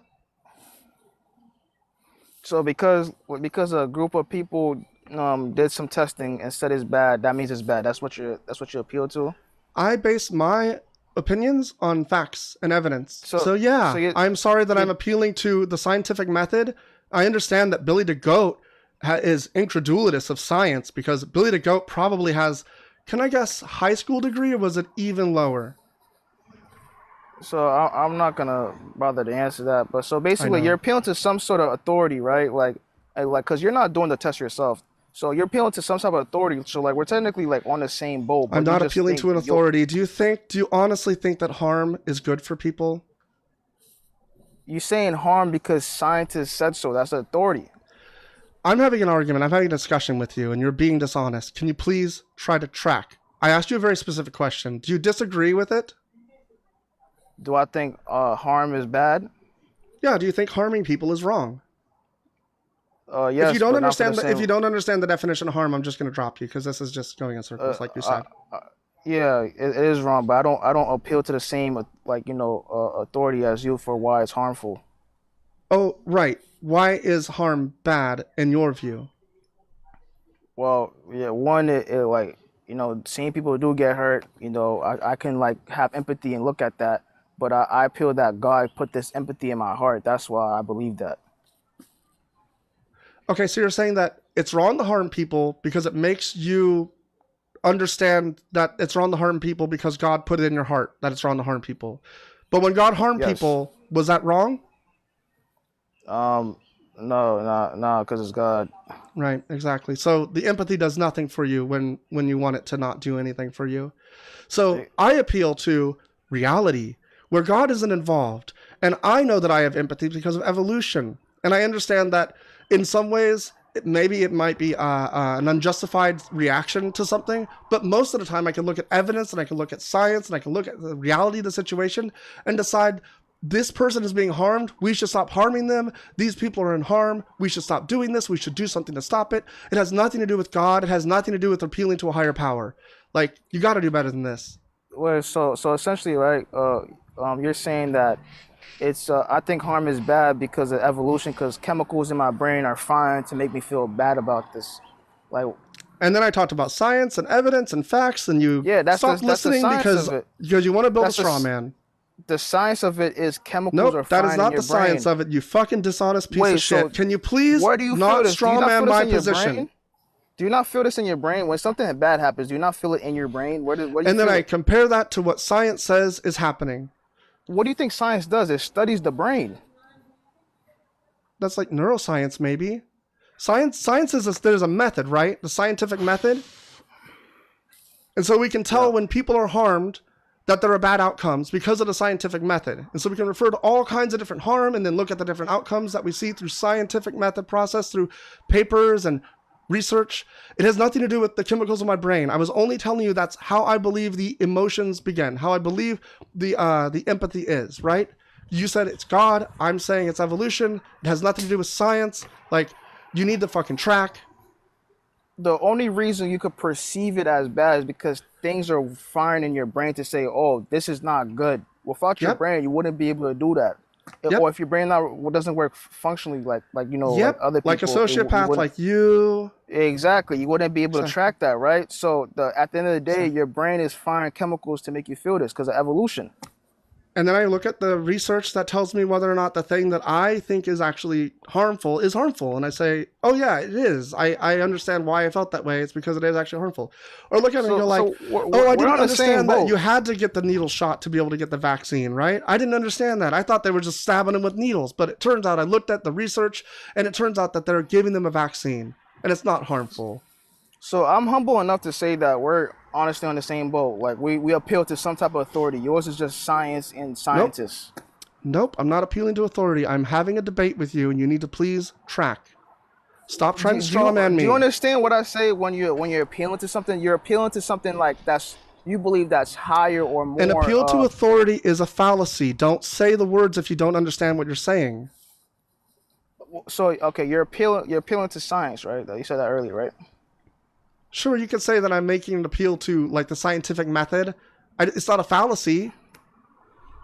So you're trusting people that are more knowledgeable than you on this to make this to align with how you're feeling. Like, oh, this aligns with what I'm feeling, so this is okay, right? Yeah, that's probably what I'm doing. I appreciate the straw man's, Billy. Do you have anything else? Yeah, I think I'm done. I know you are. Yeah, you're very cooked. Yeah, I want to be mean, but I think you lost. I know. All right, you have a good one. Hey, Dot, you're back. I'm back. All right, so before I had to go take my dog out, I was mentioning like I was using that example. I'm just gonna restart this whole thing. Okay, because So, I don't remember what we were talking about. Yeah, not really me either. So Actually, I kind of want to. I mean, unless you really want to talk about this background, I kind of want to switch to just something else. Or do you have like a particular thought on the background, or what? oh, the would you send for your God topic or whatever? If we're starting over, then I have like just like a general topic. I mean, you could change the background if you want. Like, I don't have to go off of that. Like, if you want to make it something else and we could talk about something else, then yeah, that's fine. Either way, I just wanted to know. Yeah, go on with whatever you want to talk about. And All right. All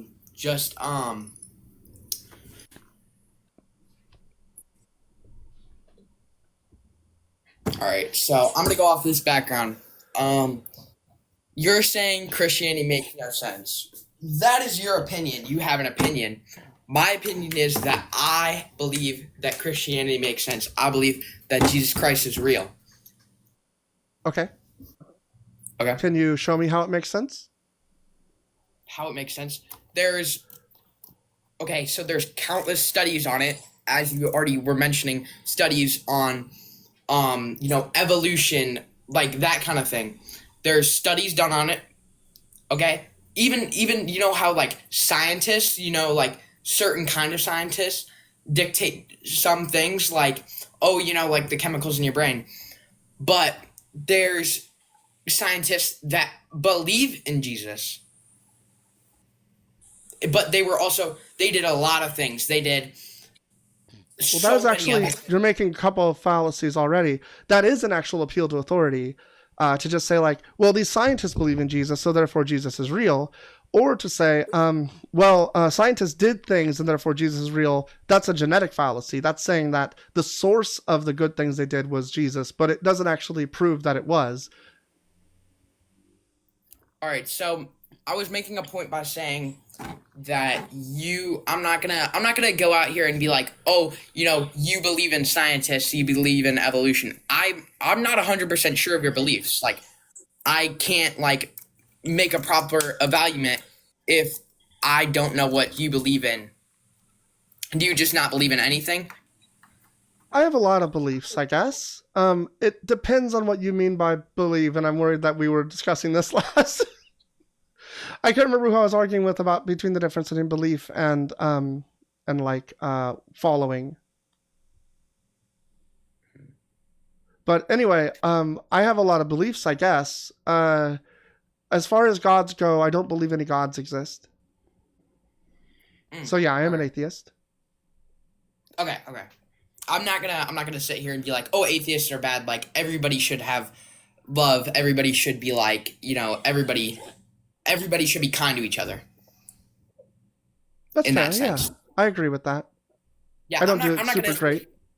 Yeah, I know. I'm not gonna be like, oh, you're idiotic. Like, I'm not gonna sit here and tell you that you're worthless because my belief isn't in your belief. I accept that you have different beliefs. I'm not going to, purposely go out of my way to hate on that. Can I ask you this? You won't tell me it, but you do believe it. I do believe in Jesus Christ. Yes. No. You won't tell me that I'm worthless, but you do believe that I am. What? I don't though. Isn't that what your God believes? No. He loves everybody. Well, he loves everyone, but he also says that we are like worthless rags to him. Or No. our righteousness, I think, is like worthless rags to him. No, everybody is loved. But everyone is born into sin. Like it's a very like common theology, right? Within within Christianity, that everyone is fallen, that everyone is like without God, you can't do anything, you can't be anything. You can do countless things. You have free will. You were created with free will to be able to go do things. People with disabilities, some of them can't do things like we can, but they can still do certain things. Sure. I guess I just mean I guess maybe I'm making too much of a presupposition, too much of a straw man of your position. So do you think that people are inherently sinful? Inherently sinful. I'm not sure. Okay. Well, I won't. I need to look into this. I need to get some verses together. Because I really don't like this aspect of the church, but I need to make sure that I understand all the verses correctly.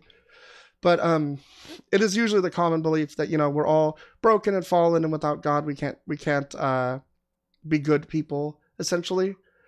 But I can't think of the verses off the top of my head, so I won't bash on it or anything. Yeah.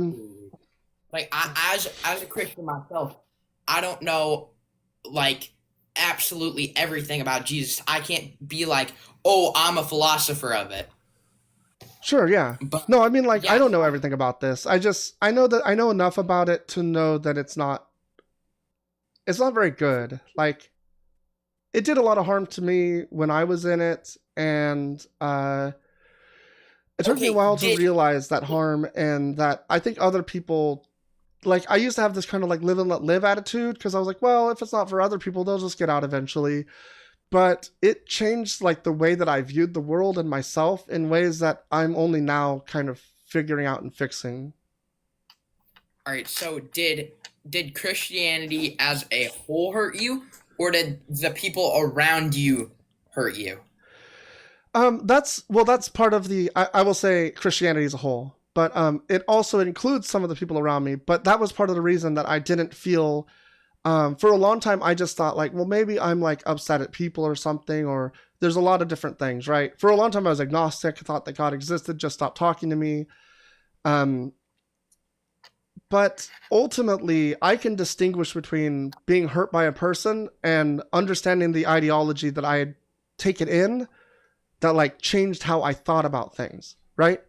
I know the way that I changed how I thought about things when people hurt me, and I know about the way that I thought about things when I heard things like, you're like dirty rags. All right, so, let's see. Who said that you were, like, did a priest tell you this? I think it's in Psalms or Isaiah. Let me see. Dirty Yeah. rags verse Bible. Isaiah 64:6. Let me get that. Isaiah. Can't spell Isaiah. 64:6.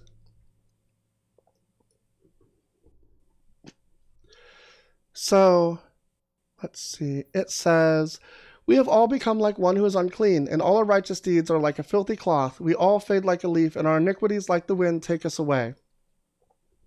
So it is not. Okay, do you want to read this part, or can I say what I was going to say? Oh no, go ahead. I'm skimming through it because I wanted to see what the context was. Yeah. So it is not saying that we, it's not. It's like saying like, it is not 100% saying blatantly like, if you don't believe in Jesus Christ, you're a dirty rag. That's not really what it's saying. Yeah, I mean, it's very. I need to look into this one more. I'll give it to you that I want to get more context on this. I think that it is partly what I've noticed is a lot of Christians that hold the beliefs I used to hold come up with these same verses. And so it may be that I misunderstand the verse or whatever, but it doesn't mean that it's not being used in that sense. And so it's very strange to me that something that's supposedly good or innocuous would actually be used for bad things out of the same text. All right, so like you're saying like, all right, I don't know if like this is really what you're saying, but like, scientists create like formalities of like gunpowder. Okay, gunpowder was used in like big clumps in like muskets to hurt people. Mm-hmm. Like that's like them creating that. Are these people making the guns God, an all good God? No. Then the analogy doesn't really make any sense. Like, we can use things for different purposes from different points of view, but when something is said to be divine, I think it should only bring about good things. It doesn't make a lot of sense to me that it could be mistranslated or misunderstood or twisted in some way that's like not obviously wrong. Like, I see Christians twist the text all the time in ways that makes it like it's obviously wrong. Like, Jesus says that no one will taste death before he returns. Or some of you here will not taste death before, not no one. Some of you standing here will not taste death before I return, before these things happen. And he talks about these, angels coming, and he's coming on the clouds. And Christians twist this to be like, that was the transfiguration. It's like, no, it's obviously not. He's obviously referring to coming back very soon. He's an apocalyptic cult preacher. But like, Okay. it's twisted. So like, I mean, like, I understand you can twist things to be whatever, but I think like the verse here, whether it's metaphorical or not, is saying that in relation to God, we are like dirty rags. And I don't think that that's very good to feel that way. All right. Oh, the Hebrew phrase is beged, idum, which literally refers to menstrual cloths. It's not dirty rats, it's a menstrual cloth. An image that in the ancient Israelite purity system would have been considered ritually unclean. It's deliberately graphic and meant to shock. The verse's point is that, I asked the AI, the verse's point is that compared to God's holiness, even our best moral efforts are tainted and inadequate, not just a little dirty, but completely unfit for offering to him. It's about ritual impurity as a metaphor for spiritual unworthiness. So I think my point stands. It's maybe not as strong as I'd like it to be, but... All right, so you just said that was told by an AI. How do you know that AI is truth? How do you know that I don't AI know. was- I'd have to look at the sources and dig deeper into this, which I'm probably going to do later. I just was kind of given the overview of what it said. It sounds right to me. It's how I've understood it. I mean, if you think it's right, then you know. Do you want to give an alternate reason, an alternate reading of it? Like, you've given nothing and said that I'm wrong. That AI is created by another person. They could hate Jesus. They could love Jesus. It is so Do you want to many give other an things. alternate reading, or do you want to show why I'm wrong instead of just complaining about things that could be? I understand that the AI is not the end all be all. I'm just saying that it aligns with what I read in the verse. It's what I've heard other people say. I do know that it means menstrual cloths. I do remember hearing about that. I need to look deeper into this, but I see no reason not to believe that this is accurate, and you've not provided anything except for skepticism. All right. So I'm gonna try and go back to what I was mainly talking about with that. I don't hate on you because you have different beliefs, and I like, even though that's within like, you know, being like commandments, being nice to other people, but I don't think you should. In the New Testament. Well, in the Old Testament too, but I mean, God did say to kill people that were unbelievers, right? That was in the Old Testament. Yeah. But God said it. I personally go by the New Testament. Oh no, I understand. Like the dissonance. But your God said it. So like I'm a little confused as to how you're like, well, God doesn't want me to hate you and be divided from you, when actually he did say that in the New Testament as well. He Like also Jesus said he also said to love everyone. Jesus said, I've come to turn, mother against, or brother against father, or whatever, like son against father, daughter against mother. He did this whole list of like, I'm going to make people divided. So it's weird that you're like, God says we should love people, and so I'm not divisive, but God also says we should be divisive. So how do you reconcile that?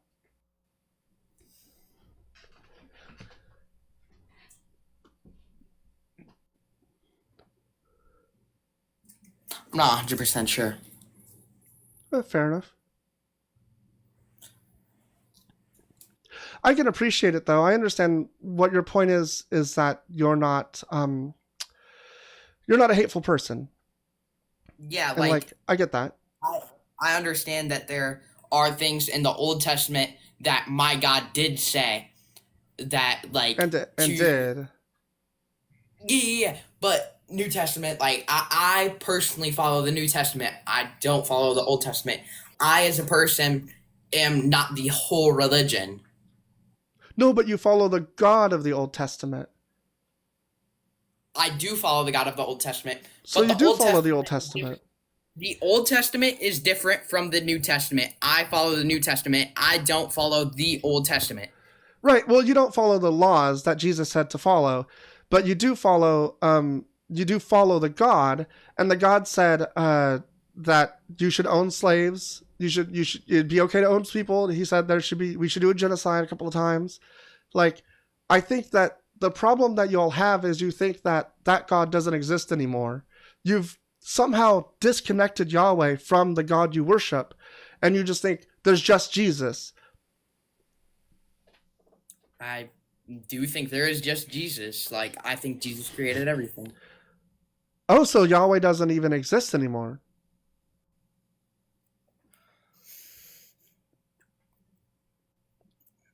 There's Jesus is the Son, and Yahweh is the Father, God the Father, and then the Holy Spirit is the third wheel. I'm not really sure what they are. God, there's the Holy Spirit. So there's like the Trinity of like Jesus, the Father, and the Holy Spirit, and they're all God, and they all are the same God in the Old Testament. They are all God. God is everything. Yeah, so Jesus did all of the same things that Yahweh did. So when you say, I don't follow the the Old Testament, you're not saying I don't follow the God of the Old Testament, which is the problem. It's not, the problem isn't that like some bad things happened in the past. And I don't think that Christians are looking to, on the whole, I don't think that you're looking to like bring back slavery or do genocides, but there are some people that do want to do those things, and they can justify it because of your God's actions. And you can't say no. You can't say, well, God didn't actually do that. You have to say, I guess at some point it's okay. I mean, I guess at some point it is okay. Don't you think No. that's terrible? To feel that way about fellow human beings because of a God? Don't you think that seems antithetical to being a good person? To feel that you can genocide people, you can wipe them from the face of the earth on your God's whim.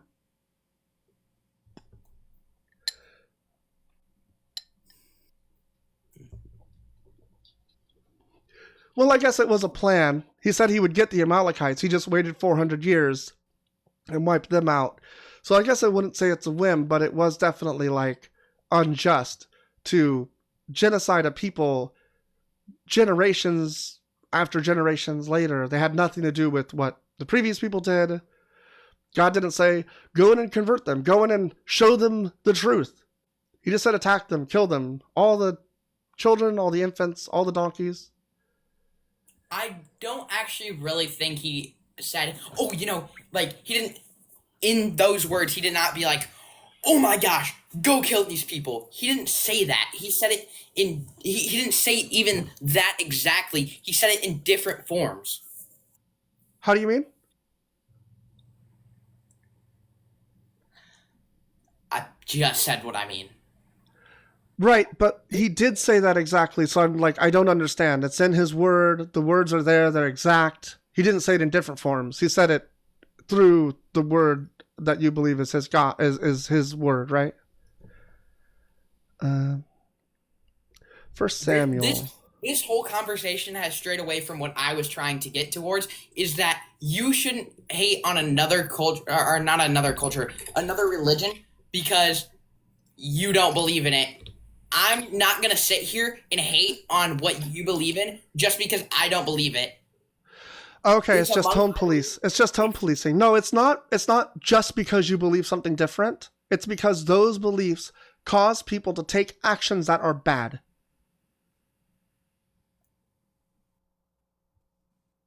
Right? Like, so I'm against white supremacy, I'm against fascism, because those beliefs lend to actions that are bad. And so I don't debate those people because there's no reason to debate a fascist.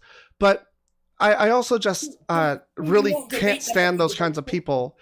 But like their ideology is bad and it leads to bad outcomes. So there's a reason to disagree with people, and there's a reason to go against their belief system because you believe it leads to bad outcomes. All right, so you just said you don't argue with them because there was bad outcomes, but you sit here and attack Christians because there was bad outcomes. That makes absolutely not what no I sense said. whatsoever. And I said I don't debate fascists, not because there are bad outcomes. I don't debate fascists because it doesn't make any sense to do so. They won't change their minds. They just want to hurt people. Okay, then like what you're saying, like what you're going by is like, oh, like Jesus Christ said to kill people. Like, yeah, I don't like you. Like, I don't believe that. I don't believe that's true. But you sit here and debate it because you... But Jesus is God, so you do believe that's true. You do believe that God hurt people, right? I'm done with this conversation, ma'am. Have a good day. Have a good day. The cognitive dissonance is off the chains. Hello? Just a guy. How's it going? How's it going, man? Or, sorry, what do you It's good. identify? It's good. Yeah. It's good. I don't yeah, want to be rude. Yeah. Oh no, yeah. She, I'm doing her, good. How about you? I know everyone just instinctively says, "Man, it's." You should think about it though, because I do think it upholds the patriarchy, and I don't think it's a good thing to like reflexively call everyone man. But I understand. I'm not trying to get the society. hit, So I want to be a good individual here. Want to have a good faith dialogue, right? I appreciate it. Let me get a drink. So, regarding, I would want to continue that discussion on 1 Samuel. Just to like give some clarification, can you explain why you believe like? Can you just give an overview of your argument, please? Yeah, let me find. My argument, I guess, would be that I think God is evil because he commanded a genocide. I think genocides are always wrong. Therefore, God did something wrong. Evil, I think. Evil is kind of a loaded term because it implies something, but Yeah. I think So, it's very, very wrong. so regarding good and bad or good and evil, right? You're making this moral claim, right? With 1 Samuel 15, 1-3, I think, right? I think that is it. I'm trying to find it now. 15. Yeah. I don't want Oh, to yeah, here it is. slur my words. Yeah, let me get it up on the screen. Yeah, go ahead. Lord sent me to anoint you king All of right. the people of Israel. Therefore, listen to the words of the Lord. Says the Lord of hosts, I will punish the Amalekites for what they did in opposing the Israelites when they came up out of Egypt. Go and attack Amalek, and utterly destroy all that they have. Do not spare them, and kill both man and woman, child and infant, ox and sheep, camel and donkey. Yeah. So, from the Christian's perspective, right? Our belief is that what God wills is good. This is the belief of all of our fathers. This is what our fathers taught in the first place. But I'm curious, under your position, because you're secular, right? You're an atheist, or are you agnostic? Agnostic atheist, I guess, but yeah. Yeah. So, and if I call you atheist, just like correct me, please. It's just like an Either way, I just- either way. I am an Yeah. atheist towards the Christian God. I definitely think the Christian God does not exist. Yeah. So regarding your viewpoint, how would you ground, like, for example, morality or truth or other categories like this under your How would I worldview? ground it? Yeah. How would you? What foundation does it have under your worldview? Because from my perspective, under the atheistic worldview, we can't call anything good, bad, or even say something is true or false, because these things are not empirically proven, right? Okay. These things are just things you make up. Sure. Show me how I can ground it then. From my perspective, we ground it in God in our perspective. And you might say that's God of the gaps, but really it isn't. And I can Okay. explain how it isn't. Go for it. How it isn't God of the gaps? Well, actually, I Oh, don't wait, know what? that I would call it God of the gaps. I would just say, like, what does grounding your morals in God look like? Wait, can you give me 1 second real quick? Sure. You can bring me back up. I'm outside, that's why. Give me Okay. one.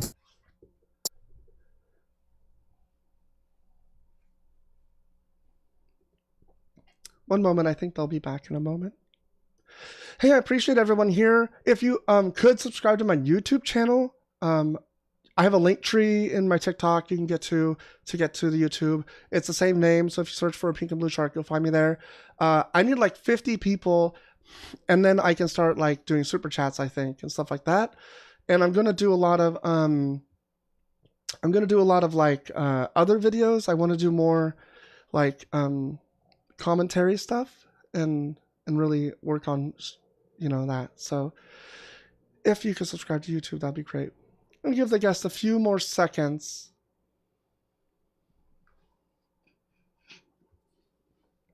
Okay, cool. They're back. Sorry about that. Oh, no problem. Okay, you were saying how you ground. What does grounding your morals in God look like? Yeah, so from our belief, right, from our philosophical belief, we believe that we can use good as an example, right? We believe that good, and this is a biblical standpoint, right? St. Paul discusses this, and it's discussed in Genesis as well. I We don't find believe that that appeal. That's like an appeal to authority. I don't really care about where it's discussed and why. Like, I want to show how it actually is. Yeah, but we're discussing from my point of view. That's why I'm saying that, because you asked, how do we ground it in our philosophical... Well, if you're just going, no, hold on, no. So the problem is that you told me that I must ground my morals in something, and I asked you, how do you ground your morals in God? And you said, well, in imaginary ways. No, I was about to continue. But you're appealing to like scripture and church fathers and things like that. I don't think that matters. Well, our viewpoint comes from these people, right? I understand Our where the viewpoint comes Scripture from, but it itself. doesn't change what's real. They can Yeah, but say again, things all the time. They can say things all day long. You have to show me, how does it ground in God? Like, what does that mean? Is grounding God yeah, simply? that's what I was going to continue on. Well, I was going to say, let me our ask you this: belief Is that grounding comes just from God simply? itself. Is grounding just simply the theology? No, it's where it's founded. It's what it's founded upon. That's what I mean by grounding. Okay. So, for example, when I ask, what is truth grounded upon in your worldview? I'm asking, how does truth have a foundation in your oh, worldview? I'd say reality. Yeah, but again, can truth be empirically proven in reality? There's like a ton of noise. There's like a lot of wind or something. Sorry, yeah. Hold on. That's cool. Let me get to a better place. Just can't hear you super well. Yeah. I have to be outside. It's like they're doing stuff at the house. They got people over, that's why. You're good. 1 second. Is it better now? A little bit. Yeah, it's still kind of noisy. Oh, that's bad. Man, this is Okay, sad. now it's good. Oh, every time I say it's good, it gets loud again. Here, what I'm gonna do, I'm gonna speak, and then I'll just mute, and then you can make a rebuttal, and then I'll continue talking. So what I was gonna say was, and I'm speaking really close to my mic. What I was saying was, from our perspective, we ground these beliefs, No, we passed over that. What I was saying was, truth cannot be empirically proven, true or false. Like, do you agree or not?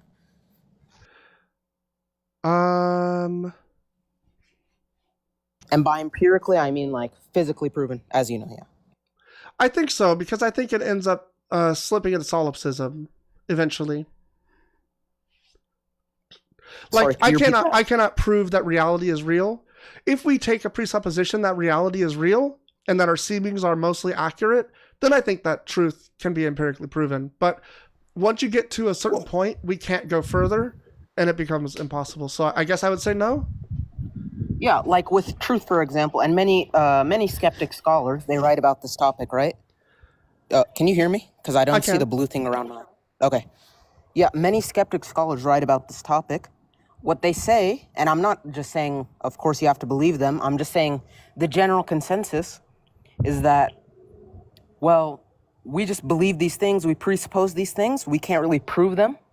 We just have to presuppose them because otherwise our worldview falls apart in any worldview. Sure. I mean, that's what everyone does. Everyone has a certain amount of presupposition or they can't get out of bed in the morning. But we can base our presuppositions on something we can base our presuppositions off of something like true, right? Whereas like it's not a presupposition. Can you remind me? Definition. Something that you take to be, I guess, axiomatically true. Yeah. Something you'd just say is true.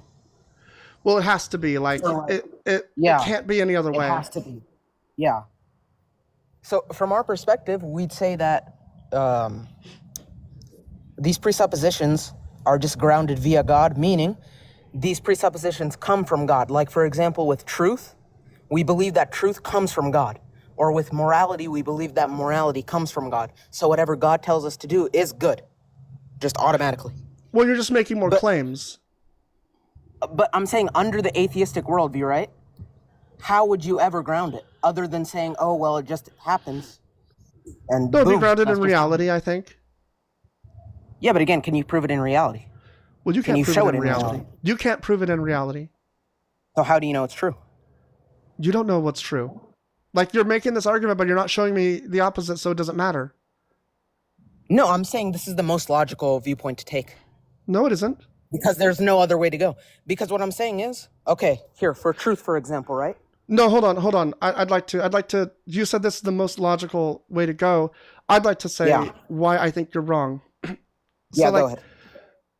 I appeal to reality as my grounding for truth, right? I say that there are ways that the world seems to be. If I don't have any priors or any evidence against those seemings, then I can probably take them to be accurate. I look outside and I have senses that tell me what's going on in reality. I see other people that confirm these things. So sort of like a solipsistic, like brain in a vat sort of thing. I have no reason to believe that this is not reality. And this is the same baseline that you have as well, but now you say also God, and you don't give me anything. I give you all of reality, and you give me nothing. Could you expand on that? I'm a little confused. Sorry. Sure. So like, if you were to ask me, is 2 + 2 equal to 4, and how do you know that it's true? Well, I would look into reality, and I would say, well, I have like a salt and pepper shaker, or like 2 salt and pepper shakers or whatever, because that's be 2 and 2. So I have two and two things, and I put them together, and I see I have 4 things, and in reality, it's true.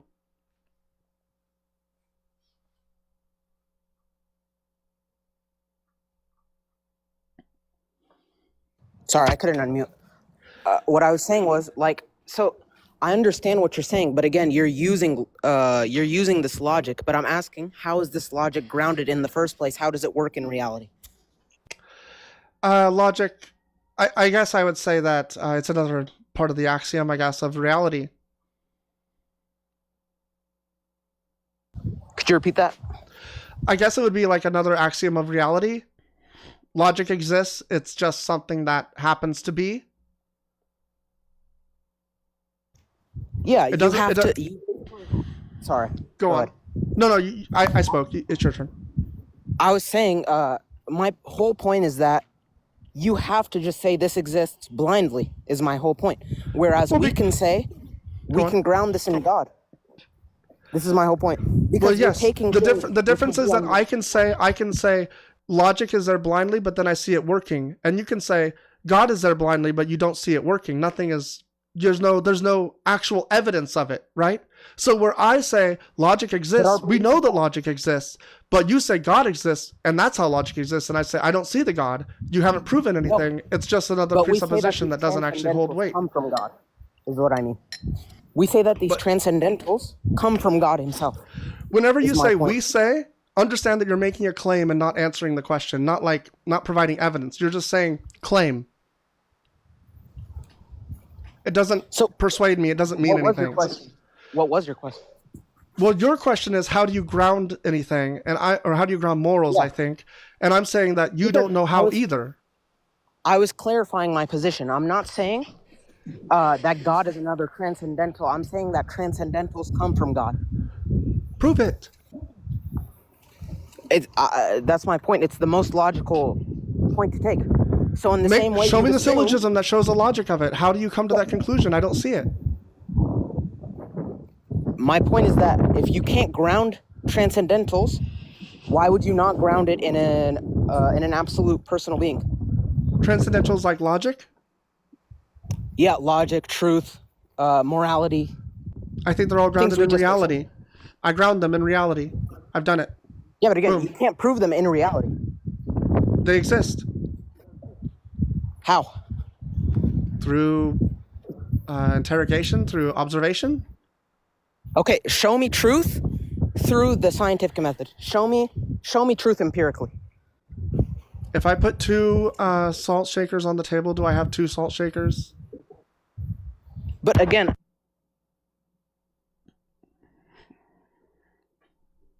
Sorry, you're off app, I think. I'm not sure if you're talking.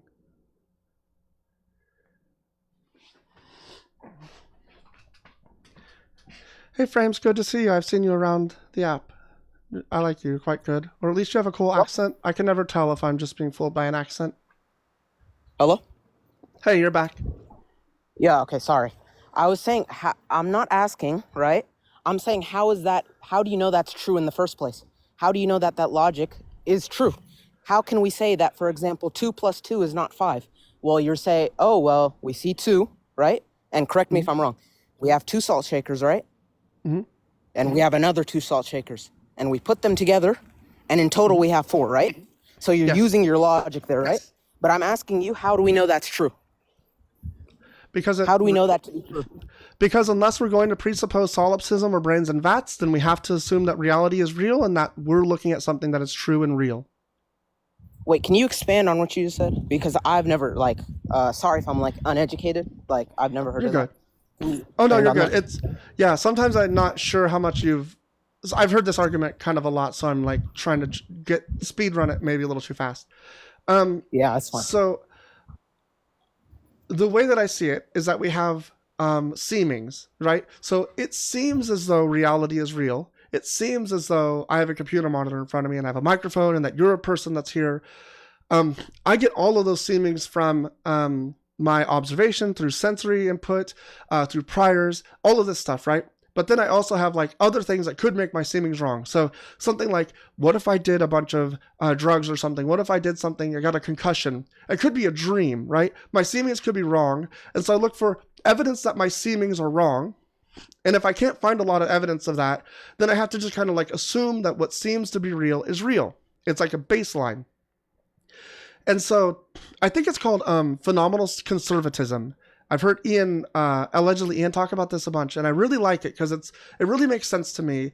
This idea of like, I'm just going to be as conservative as I can, right? When I'm making a decision on what's real, I'm going to look at what has happened and what I know as far as I can tell. Now, there is a case where my seemings might be entirely wrong because this could be in a simulation. It could be a brain in a vat.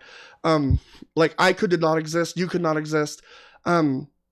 Like there's a ton of different scenarios like that, but those things break down because nobody can tell. There's the hard problem of solipsism is not solved. We do not know if this is a simulation, and there's not really a good way to test it. And so we have to kind of assume that it's not, or else we don't go anywhere.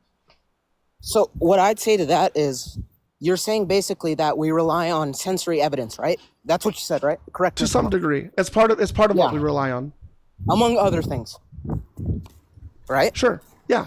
Okay. So, in my opinion, relying only on sensory evidence and similar like pieces of evidence gathering, right?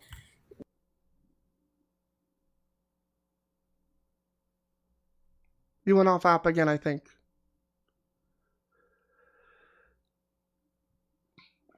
Oh, I think something happened. Call got dropped or something. So, yeah, I just wanted to point out, I think they were going back into that straw man of like only sensory evidence, and then they said, and other things like that. But I don't think that it's only sensory evidence. I want to be clear that I think sensory evidence is a big part of it, right? So if I do something like that alters my chemistry, my brain state, then I can't rely on my sensory evidence as well. And I had to remember, like the first time I did an edible and I was on a bus and I got really paranoid, and I had to realize that paranoia was not real, which was like a really weird experience to realize that your senses are betraying you and you didn't really mean to, or you didn't understand what would happen, I guess. Yeah, I really want to apologize. Like, I don't know what's going on, Oh, you're good. Yeah, no, Yeah, you're sorry to like waste it. so Yeah, chill yeah. and in good faith that I really enjoy this, and I'm totally not. Well, you do keep going on. I don't think you're doing it intentionally. No, that's normal. That's normal, yeah. Okay. I don't know why. Like, I don't know, man. It might be because I'm outside. That's why. But what I was saying was, we were discussing pieces of like gathering evidence, right? Like sensory evidence. Yeah. Ken, you said, did I take my first edible on a bus? What I did was I took it hours beforehand, not understanding how long it would take to kick in, and then I kicked in somewhere along the bus ride home. Yeah. So my whole point would be like relying only on sensory evidence. I feel like we can't fully grasp the reality in general. Only doing that. I feel like if we don't ground it in an ultimate being, because do you understand? Like, you've heard this argument, right? Yeah. And I'm sure you've researched. You got the wind noise again. Right? Can you get closer? You got the wind noise again. Yeah. 1 second. Hold on. Yeah. It's just. Can you hear me? Yeah. Yeah, I know it's bad. My bad. Pray. What I was saying was. Oh, you should pray. Oh, you want me to pray on the live? To get the God to stop the wind. All right. You know what? You're right. We should pray. Come on, join hands in faith. I don't believe, right? So I don't think it'll have any effect. No. Trust me. It'll Okay. be fine, Okay. I'm doing you my go ahead. my You do the indoctrination, prayer. you know? You do the prayer. Hopefully it fixes it. If it fixes it, my skepticism towards this God will go down. But could be a trick. Yeah, But my indoctrination's working, right? Wink, wink. no, you're welcome to pray against the wind if you'd like, and see if your storm god can stop it. Throwing some shade, I see. Anyways, okay, I think it's better now. Okay. A little. Okay. What I was saying was, we base this, and when I'm saying we, I'm referring to the Christian position because I know I keep going back to the Christian position, but it's relevant. We ground this based off of God, right? We ground this based off of an ultimate power. But I feel like if we just go based off of sensory data, how do we know if it's an illusion or not, right? That's my question. Yeah, you don't just go off of sensory data, right? That's why I said you have your senses, but those could be wrong. So you go off of your priors, you go off of other evidence, right? You try to take in the totality of everything that you can of reality that you're aware of so that you can make a conclusion about what's right. And so it could be that your senses are betraying you. And you just have to figure out at what times those are happening. And for instance, right now, I don't feel that they are. I think that I'm doing okay. But again, you can never truly know, right? Well, I have no reason to believe that it's not happening, right? I could never truly know, and that's where solipsism comes in. Yeah, and that's where we ground you understand what I mean, right? I do When understand, I say, but it's still just a claim. But again, you're basically saying where you have a gap of knowledge, I say that's God, and that doesn't mean anything. That doesn't prove that God exists. It doesn't make it true. So what can we say it is other than a absolute being? Reality. Morals and everything is grounded in reality. That goes in circles again. Right. Because you just said we can't prove it. Neither can you, so there's no 100%. reason to introduce new things. Occam's razor should tell you to introduce the least amount of entities as possible into an idea, I guess. And so if we're looking at the idea of what is real, and we get to a point where we cannot prove anything further, and we just say, well, it seems that reality is this way. I have nowhere else that I can go from here, except for the solipsism, and nobody else can show me that it's not, one way or the other. So why would I introduce something entirely new that's not necessary? Yeah. I feel like the divide comes in once we get to really the grounding, which is what the argument is based on in the first place, right? Presuppositional argument. Yeah, so I feel like I think it's really weak. I think it's just a really weak argument. I mean, in my opinion, it makes sense, but I don't want to waste your time or anything. No, it's not a waste. I feel Sorry, go ahead. I was gonna say it's not a waste. I've enjoyed this. Yeah, I was just gonna say I don't want it to keep going in circles, Sure. That's why, and I don't want to waste the other people's time that want to come up. Sure. Well, do you If have any anyone other thing you want to talk about? No, I'll come up later. Okay. Well, I want to appreciate let you some coming other up. people come up. Yeah, have a good day. Okay. You too.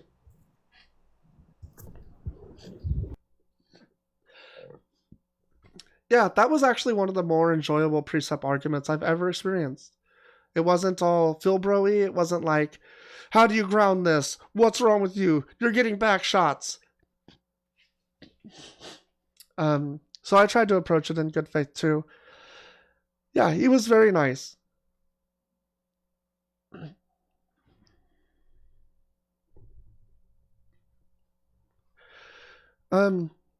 Yeah, I don't know. I think that the grounding of morality question is really weird because all Christians can do is make more claims. As far as I can tell, they can just say, well, I grounded in God, and you have to because oh, thanks, just a guy. You have a good day too. I grounded in God, and you have to just because that's the ultimate power. It kind of almost leans into is it the ontological argument where you basically say, if an ultimate being exists, then it must, or if an ultimate being could exist, then it must exist because that would be the most ultimate form or whatever would be to exist. I like that. I like that argument because it's so circular and it's kind of like a fun, that's crazy. That doesn't make any sense. But it's funny that some people find that to be convincing, I guess. But if that could be the case, then it would be very interesting. That just because something can exist, does exist, that would be pretty weird. Oh, I forgot there's like a person coming over today. There's somebody coming down my driveway. Well, I don't know. We've got kind of a drought right now of people in the box. Maybe I'll take a short break anyway and get some non-practicing white. I kind of like it. Religion is a virus of the mind. I agree.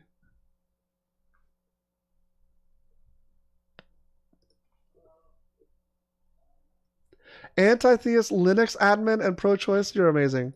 Following. Okay. Well, yeah. Unfortunately, didn't get the numbers that I was hoping today. Thank you very much for everyone that came. Find your friends and shame them. Tell them that they should come join my live and argue with me. I kind of think it might have been the topic. For a while, I had that one that was like, would you lie for God or something? And it's like a weird one. The Christianity makes no sense usually gets people in, but it looks like it's not working right now. Everyone's playing Madden. Did Madden come out, or like I don't understand the joke?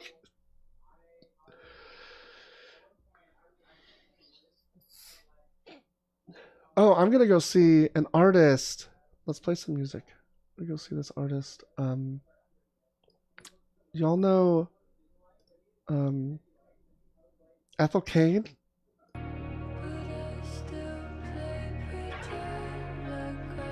I have a friend that gave me a ticket to go see Ethel Cain on Tuesday. I'm really excited. No, not Ethel Cain. Listen to Ethel Cain. Gave me a ticket to go see somebody else, but I can't remember who it is now.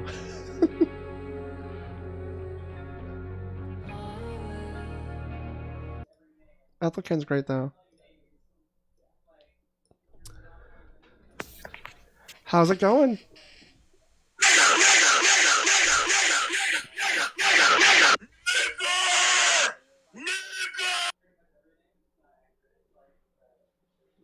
It's going like that, I guess. God's sending his best. That's God's best, I think. It's very convincing. I know when people attack me like that, I feel God's love. It's like indescribable. They sounded delightful and successful. Be rad. How are you doing? Above 25. How you doing? Oh, you're doing above 25. That's great. I'm somewhere in like the 41s. Well, for age is what I'm looking for. I hear you. Yeah, I'm doing good. How are you? I'm doing good. I think with the prompt, it's actually easier to defend simply by any Bible verse you would want to quote, whether it be via slavery, whether it be how a woman is treated, whether it be on things like grape. I'm saying grape.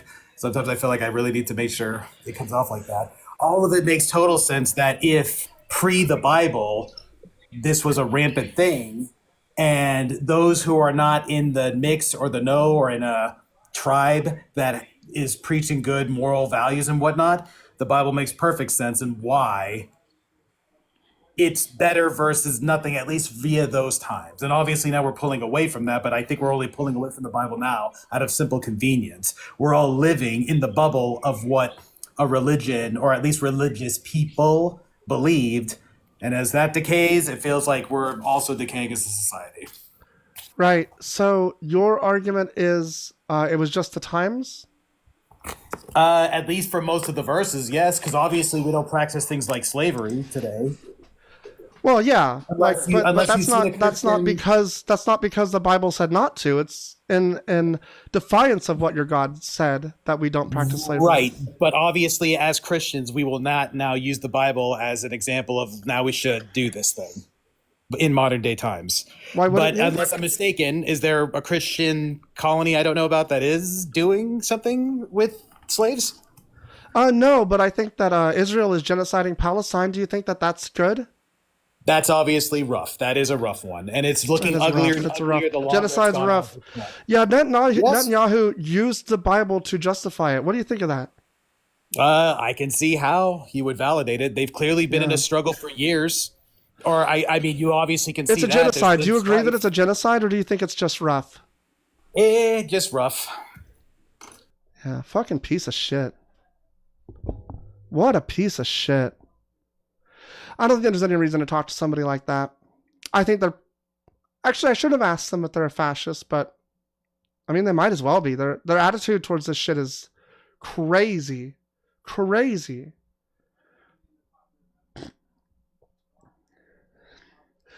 Like, I didn't want to have to, like, drive that point home so quickly. I think you know why you can't talk to me.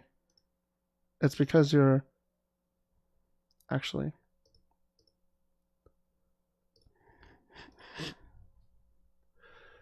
Come on back up, B-Rad. Are you a fascist? It's only going to get ugly. It's only Are going to you a get uglier as fascist? I expose Are you a more. fascist? Absolutely not. Absolutely not. Okay. You authoritarian? You right-wing Christian? Christian? Absolutely not. No.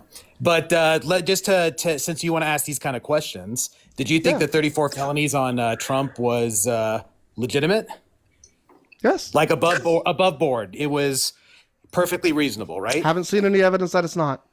Right. I would say then you're fascist for that. You're welcome to say whatever you want. I'm not a fascist. Right. You're just kind of a sheepish fascist that went along with it. Went along with You what? say, like, another example. You obviously care about the people of Gaza because clearly what they're going through is there's no genocide. denying how brutal it is. Clearly a There's no genocide. Yeah. Clearly a we'll call it genocide. that. We'll call it that. As We will brutal call it as that. it is, you will overlook other issues as long as it fits your narrative. So, like, What am I overlooking? I know this is, What am I know this is overlooking, you piece of shit? Stop I know talking and this- making claims and make a fucking Yeah. actual argument. Simple enough. If you are in pro of the migration coming to America, you clearly have to overlook what happens to women, what happens to children to make That's a straw said man. What are you migration. fucking talking about? It may be, but it What goes migration to show coming to you are America? willing You to piece of trust- shit, asshole, fascist. What migration? Yeah, the migration to America through the southern border. Yeah. No, You have that's to not happening. ignore- That's not you happening. have to ignore. Sorry, what's? I told you. I hate to say I might break your brain if I keep causing the cognitive dissonance to you. So I don't know if you want to continue down my wild tangent. Do you think you're breaking my morality. brain because of cognitive dissonance? You're just making Uh, claims, you it's- fucking piece of shit. Wait, You have no so- evidence. You have nothing to say. Wait, so you're saying women and children, nothing happens to them on the trek to America? That Is that what your that's, point is? that's definitely what I said. You're You- like the you most believe that's dishonest happening? person on this app or something. No, Yes. that's Darth Dawkins. Wait, I'm wait. sorry. So you're not saying the you most believe it is a dishonest. thing, but you're saying you believe it's a thing. You believe that kids and women kind of are in peril on that trip, but How you're is willing this for them to related? say- How is this related to your God? to my God. Yep. My God gives the world a foundation. Your God is nothing, hence you have nothing to stand on. You stand on genocide, you piece of shit. No, but clearly there was an issue that needed to be addressed, and if this is what it comes to, it's what it comes to. God damn, an issue that needed to be addressed, and this is what it comes to. Let me just find you real quick so I can block your awful account. You'll never come back. No one will ever hear you again. All they did was bring claims. All they did was try to bring up a bunch of like fascist talking points. This is the fascist equivalent of a Sadak Makbiftaj. Agreed. It's crazy because they won't own the fascism, right? And they'll try to like point to you and be like, oh, but you. Oh, but you. I don't worship a God that wants to hurt people. I don't understand why this is like really hard for people to get. I don't like hurting people. Non-practicing white, thank you so much for subscribing. That's so great. We hit the subscription goal.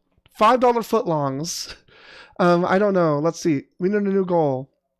We're gonna go for 10. I guess we'll keep it reasonable. Yeah, I'm not a fascist, but I agree with all their talking points. Exactly. And then they have to be like, well, you think that there's no evidence that Trump did crimes, and so you're a fascist. It's like, you don't really know how to you don't really know how to do this, do you?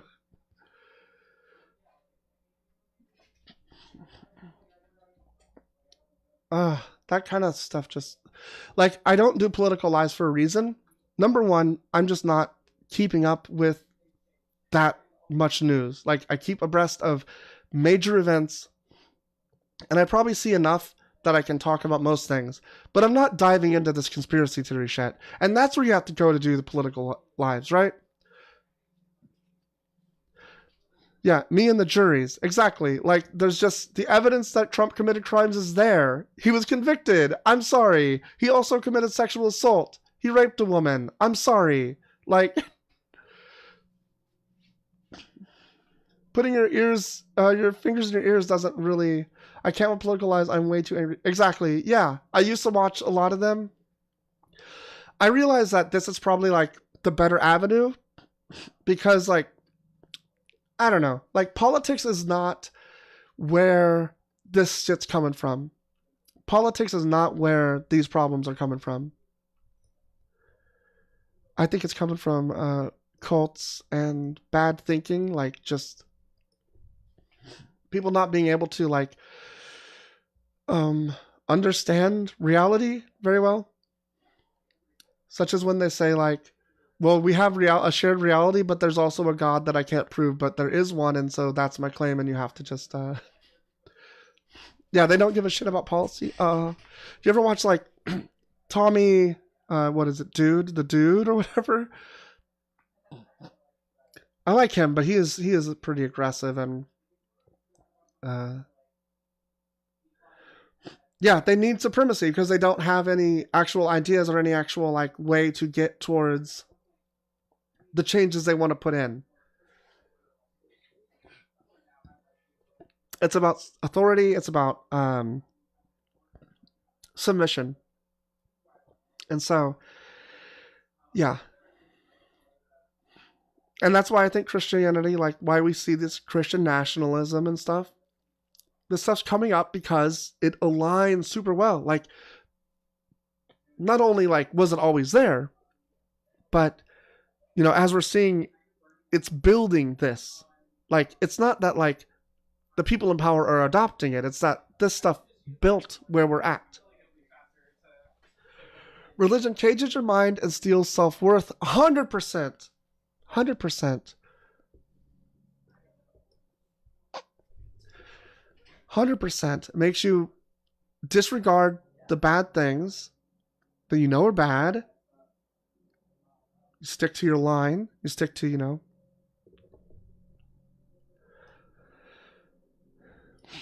And the self-worth thing, I can't imagine like being so detached from myself that I would say, you know, like, oh yeah, these things were fine at some point. The Bible's more political than they think. It's to control. Yep.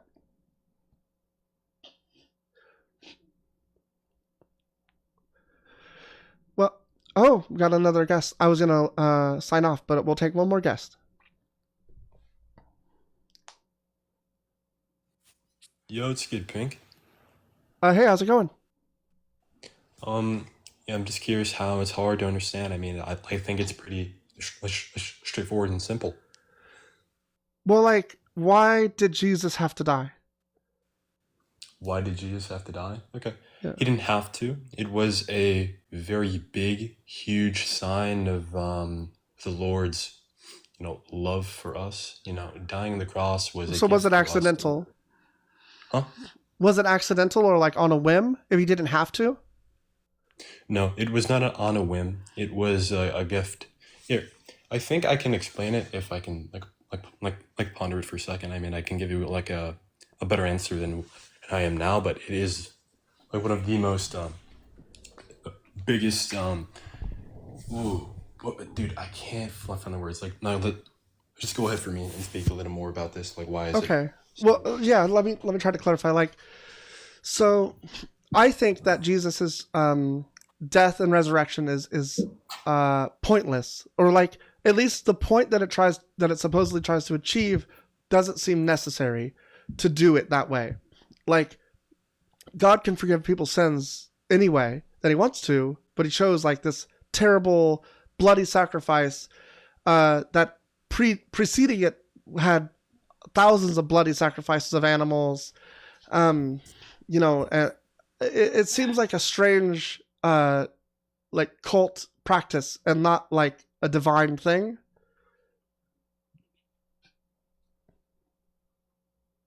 Okay, yes, I think no.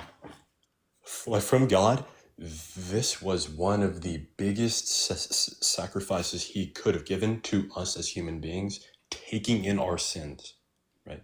That's what we believe that is, and that's one of the biggest gifts that we have gotten from God in sins forever. If God had done this a different way, would it still be the same big gift? The same big gift? Well, I can't fathom another way. You can't imagine? So say that Jesus didn't die for your sins, but was tickled by a feather for your sins. Exactly. I can't imagine that being the same. Why? Why is death better than tickled by a feather in this case? It's not. Well, it's not better. It's more grave.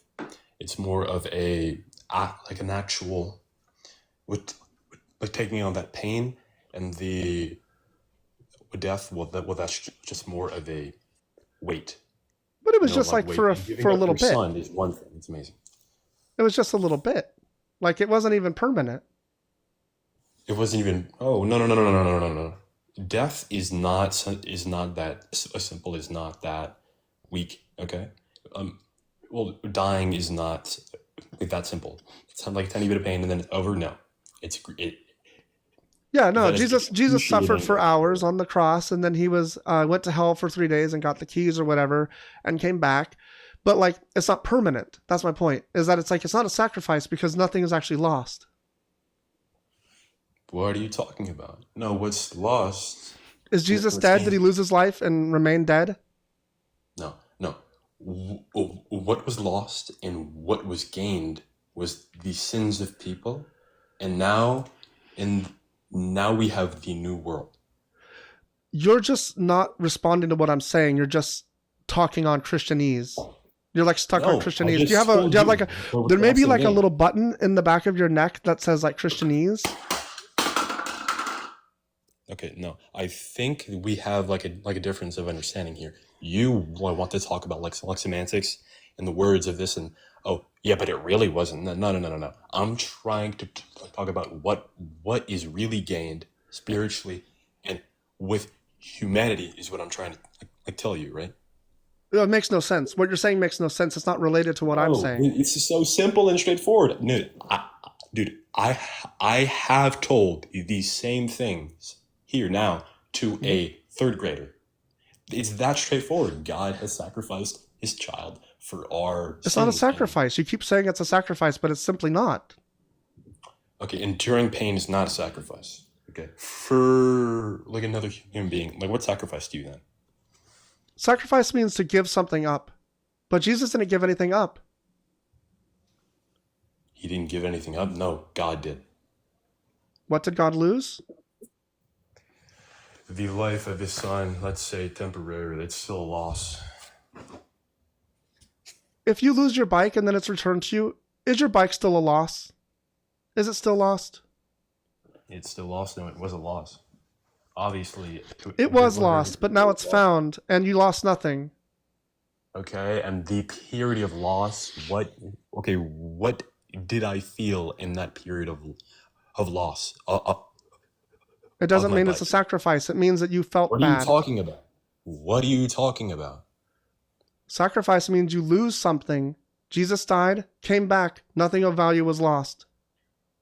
Nothing of value was lost. Oh my god. And so, okay, you think of, like the resurrection? Do you is think being showing of- skeptical, being incredulous of me makes you sound smarter? Does that make it feel like your points make more sense when you say, "Oh my gosh, do you think that like comes off as like Are you you're gonna winning?" argue, or are you just gonna be like rude about this or no? Yeah, I'm going to be rude about this because you're not offering anything. Well, why? No, You're I'm boring. trying to, but you just no. I'm trying to, and you're just a contrarian, and you're just trying to say, "Oh no, no, no," right? No, It's I'm providing an argument and you're not responding it's to it. simply childish. No. It's just childish. I'm sorry, but that's just the way it is. You're just saying no, no, no, no, no. You're I'm understanding saying and that hearing me. I'm saying that nothing was lost, and you're telling me that something was lost. Jesus died, but he didn't die forever, so nothing was lost. I don't understand. The sins of man. Oh my God, this is what I've been telling you. The sins of man.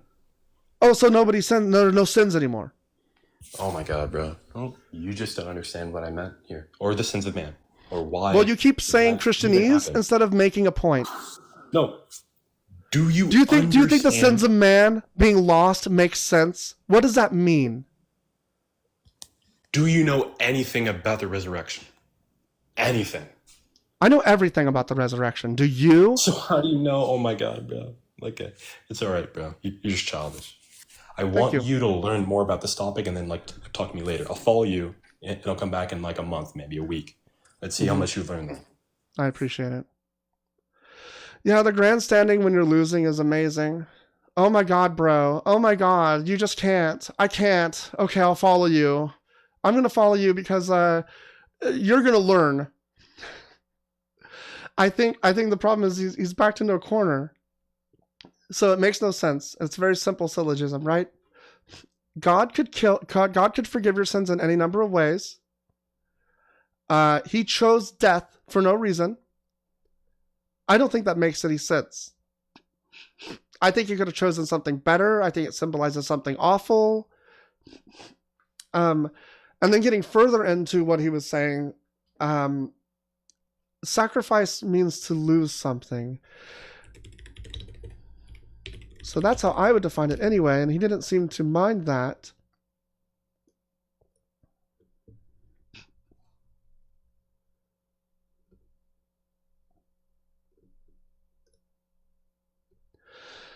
An act of giving up something valued for the sake of something else, regarded as more important or worthy. So, like, his argument was Jesus gave up his life, but he didn't because he got it back. Like, nothing was lost. Giving something up and not actually losing it doesn't mean anything. Christianity is a death cult. I agree with you, Frankie. Or Frank York. Okay, we're about to uncover some truths, everyone. Hold on to your butts. How's it going? How can I refer to you? Like truths, uncovering? Uncovering works. How are you doing today, Sarah? I'm great. How are you? Doing good. I like sharks. They're pretty cool. Yeah, me too.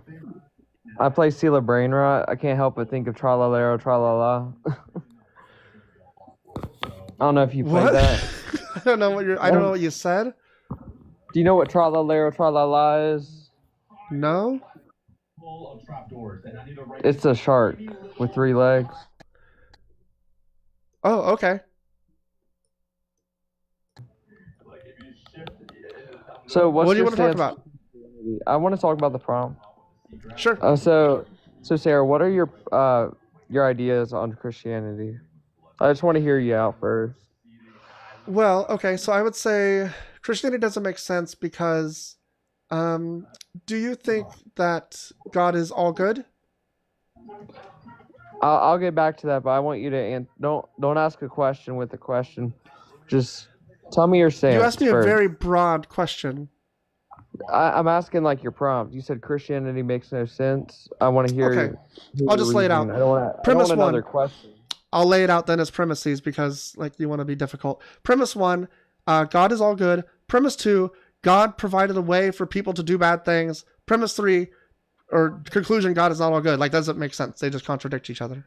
Or I guess that would be a premise of a good being would only do good things, would only allow for good things. So that's the ground you stand on? Is that your only reasoning? You're very tedious, aren't you? Does anyone I'm ever not tell you tedious. that? I'm just trying to understand you. No, you're trying to trap me. Do you see what you're doing? You're not having a discussion. You I'm want not to like trapping you. you want to get me to like give getting you your- one thing and then you're going to attack it and say that's your only reason. That's not my only reason. I'm giving you one reason why Christianity makes no sense. You can either discuss it and stop being dishonest or you can leave. Okay, so wait, whoa. How am I being dishonest? You tried to to strawman me into saying that that's my only position. Why would that be my only position? Well, because you stopped. Like I feel like that was your whole reason. It's my argument. So, like I said, your question is super broad. Bible, by something that's not in the Bible, it never says that God is all good. Okay, so you don't believe that God is all good. God is righteous. Tedious people piss me off. I asked them at the beginning and they got mad and wanted to say, you can't ask a question. And I gave premises and they said, I disagree with this premise. The one that I said you can't ask me about. Hey, Lowlife, how's it going? How are we doing today? I'm doing pretty good. How are you? I'm alright. I'm hanging in. It's a nice Saturday. I'm traveling. I got a lot of money. Well, that's good. Yeah, God willing. Yeah, what do you want to talk about? I just want to have a discussion about, our spirituality and where it's headed. Yeah, it's all fun and jokes till you're on your deathbed screaming at my God. It's funny. Interesting. So you're just gonna jump straight to fear-based argument. If it scares you, I mean, yeah, I guess if it scares It does. Well, it doesn't scare me, but it sounds like it scares you. you. Why are you saying it's fear-based then? What's the point of your argument? You conceded it's not fear-based. No. I said I'm not afraid of it. It doesn't mean it's not based in fear. Do you understand? There can be horror movies that are supposed to be scary, but I'm not afraid of them. Then the same as your God's judgment. It's supposed to be scary. I'm not afraid of it. You are. And so you brought it up because you thought you could get me to be afraid. I don't care. I want you to be so scared right now. No, I think, first of all, if you already presume there's no God, you shouldn't be passionate about being scared or feared. I mean, I can't be haunted by ghosts if I don't believe in ghosts, right? So it already makes me feel like you can't sleep at night. And this whole thing you're doing is a coping mechanism. Because you found me out. Nope, you got me. I'm shaking in my boots over here. What do I do, Lowlife? What do I do? Oh, that's the funny thing. That there's a beautiful book that a beautiful wise man gave us. The Kama Sutra. I hear ya. I'm with you. I don't even know how to spell that. I'm not gonna lie to you. I bet you don't. That's unfortunate. The Holy Bible. Oh, that. No. They gave us a guide to life, aka the Ten Commandments. Oh no, I would not use that as a guide. That's terrible. I mean, it's been the guide to life, the Ten Commandments, for centuries. I mean, how could you be against unaliving people, stealing from people, murdering people? I mean, it's been the standard of goodness for centuries. I mean, how are you against that again? Yes, it has. The Ten Commandments is the guide to life. Can you please point to me the Ten Commandments in the U.S. legal code? Yeah, you shall not murder people. It's literally the U.S. legal code does not say you shall not murder. It does not say thus the Lord God says. What does it say? It does not reference the Ten Commandments. Then why do you put your right hand on the Bible and confessing in a court of law? You can put it on anything. It's an act of symbolism towards what you believe in. That wasn't my initial question, but that's okay. You don't. How about you don't? What the fuck? I would say that the Bible is a loaded. Stop, Lowlife. It was a loaded question. You understand that, right? You know what a loaded question is? Yep, I love that. You love them. All right, you're just here to ramble, aren't you? I think, ironically, it originates through your reality, whether you like it or not. You read time through my way, your laws through my ways. Slavery good? See, the funny thing about that is my Bible doesn't condone slavery. It's right in the Ten Commandments. And I know you're probably not a Christian, so you probably wouldn't know the Ten Commandments. The commandment that says don't covet your neighbor's slave? Yeah. Do you don't think that condones slavery in some way? Yeah, define the word covet for me. You got to want? Desire? No, that's not the definition of covet. Oh, okay. Let's look it up. You disagree? Maybe I'm wrong. Yearn to I'm possess sorry. or have something. So when it says you shall not yearn to possess or have something, how can I yearn after a slave? Or especially if that slave doesn't consent to it and it's running after it and I'm yearning to go get it and possess after that thing. And it says you shall not do that. How can I own slaves? It's right in the Ten Commandments. And we just So you're agreed saying that's that because God said don't covet slaves, there are no slaves? Can I ask you, why did God I'm even trying to put steel that man your in the Ten argument. Can you Commandments? please confirm whether or not that's what you meant? Because it made no sense. Wait, what was your question? Do you mean to say that the Ten Commandments that say you shall not covet your neighbor's wife, property, slaves, you're saying that actually is saying there are no slaves?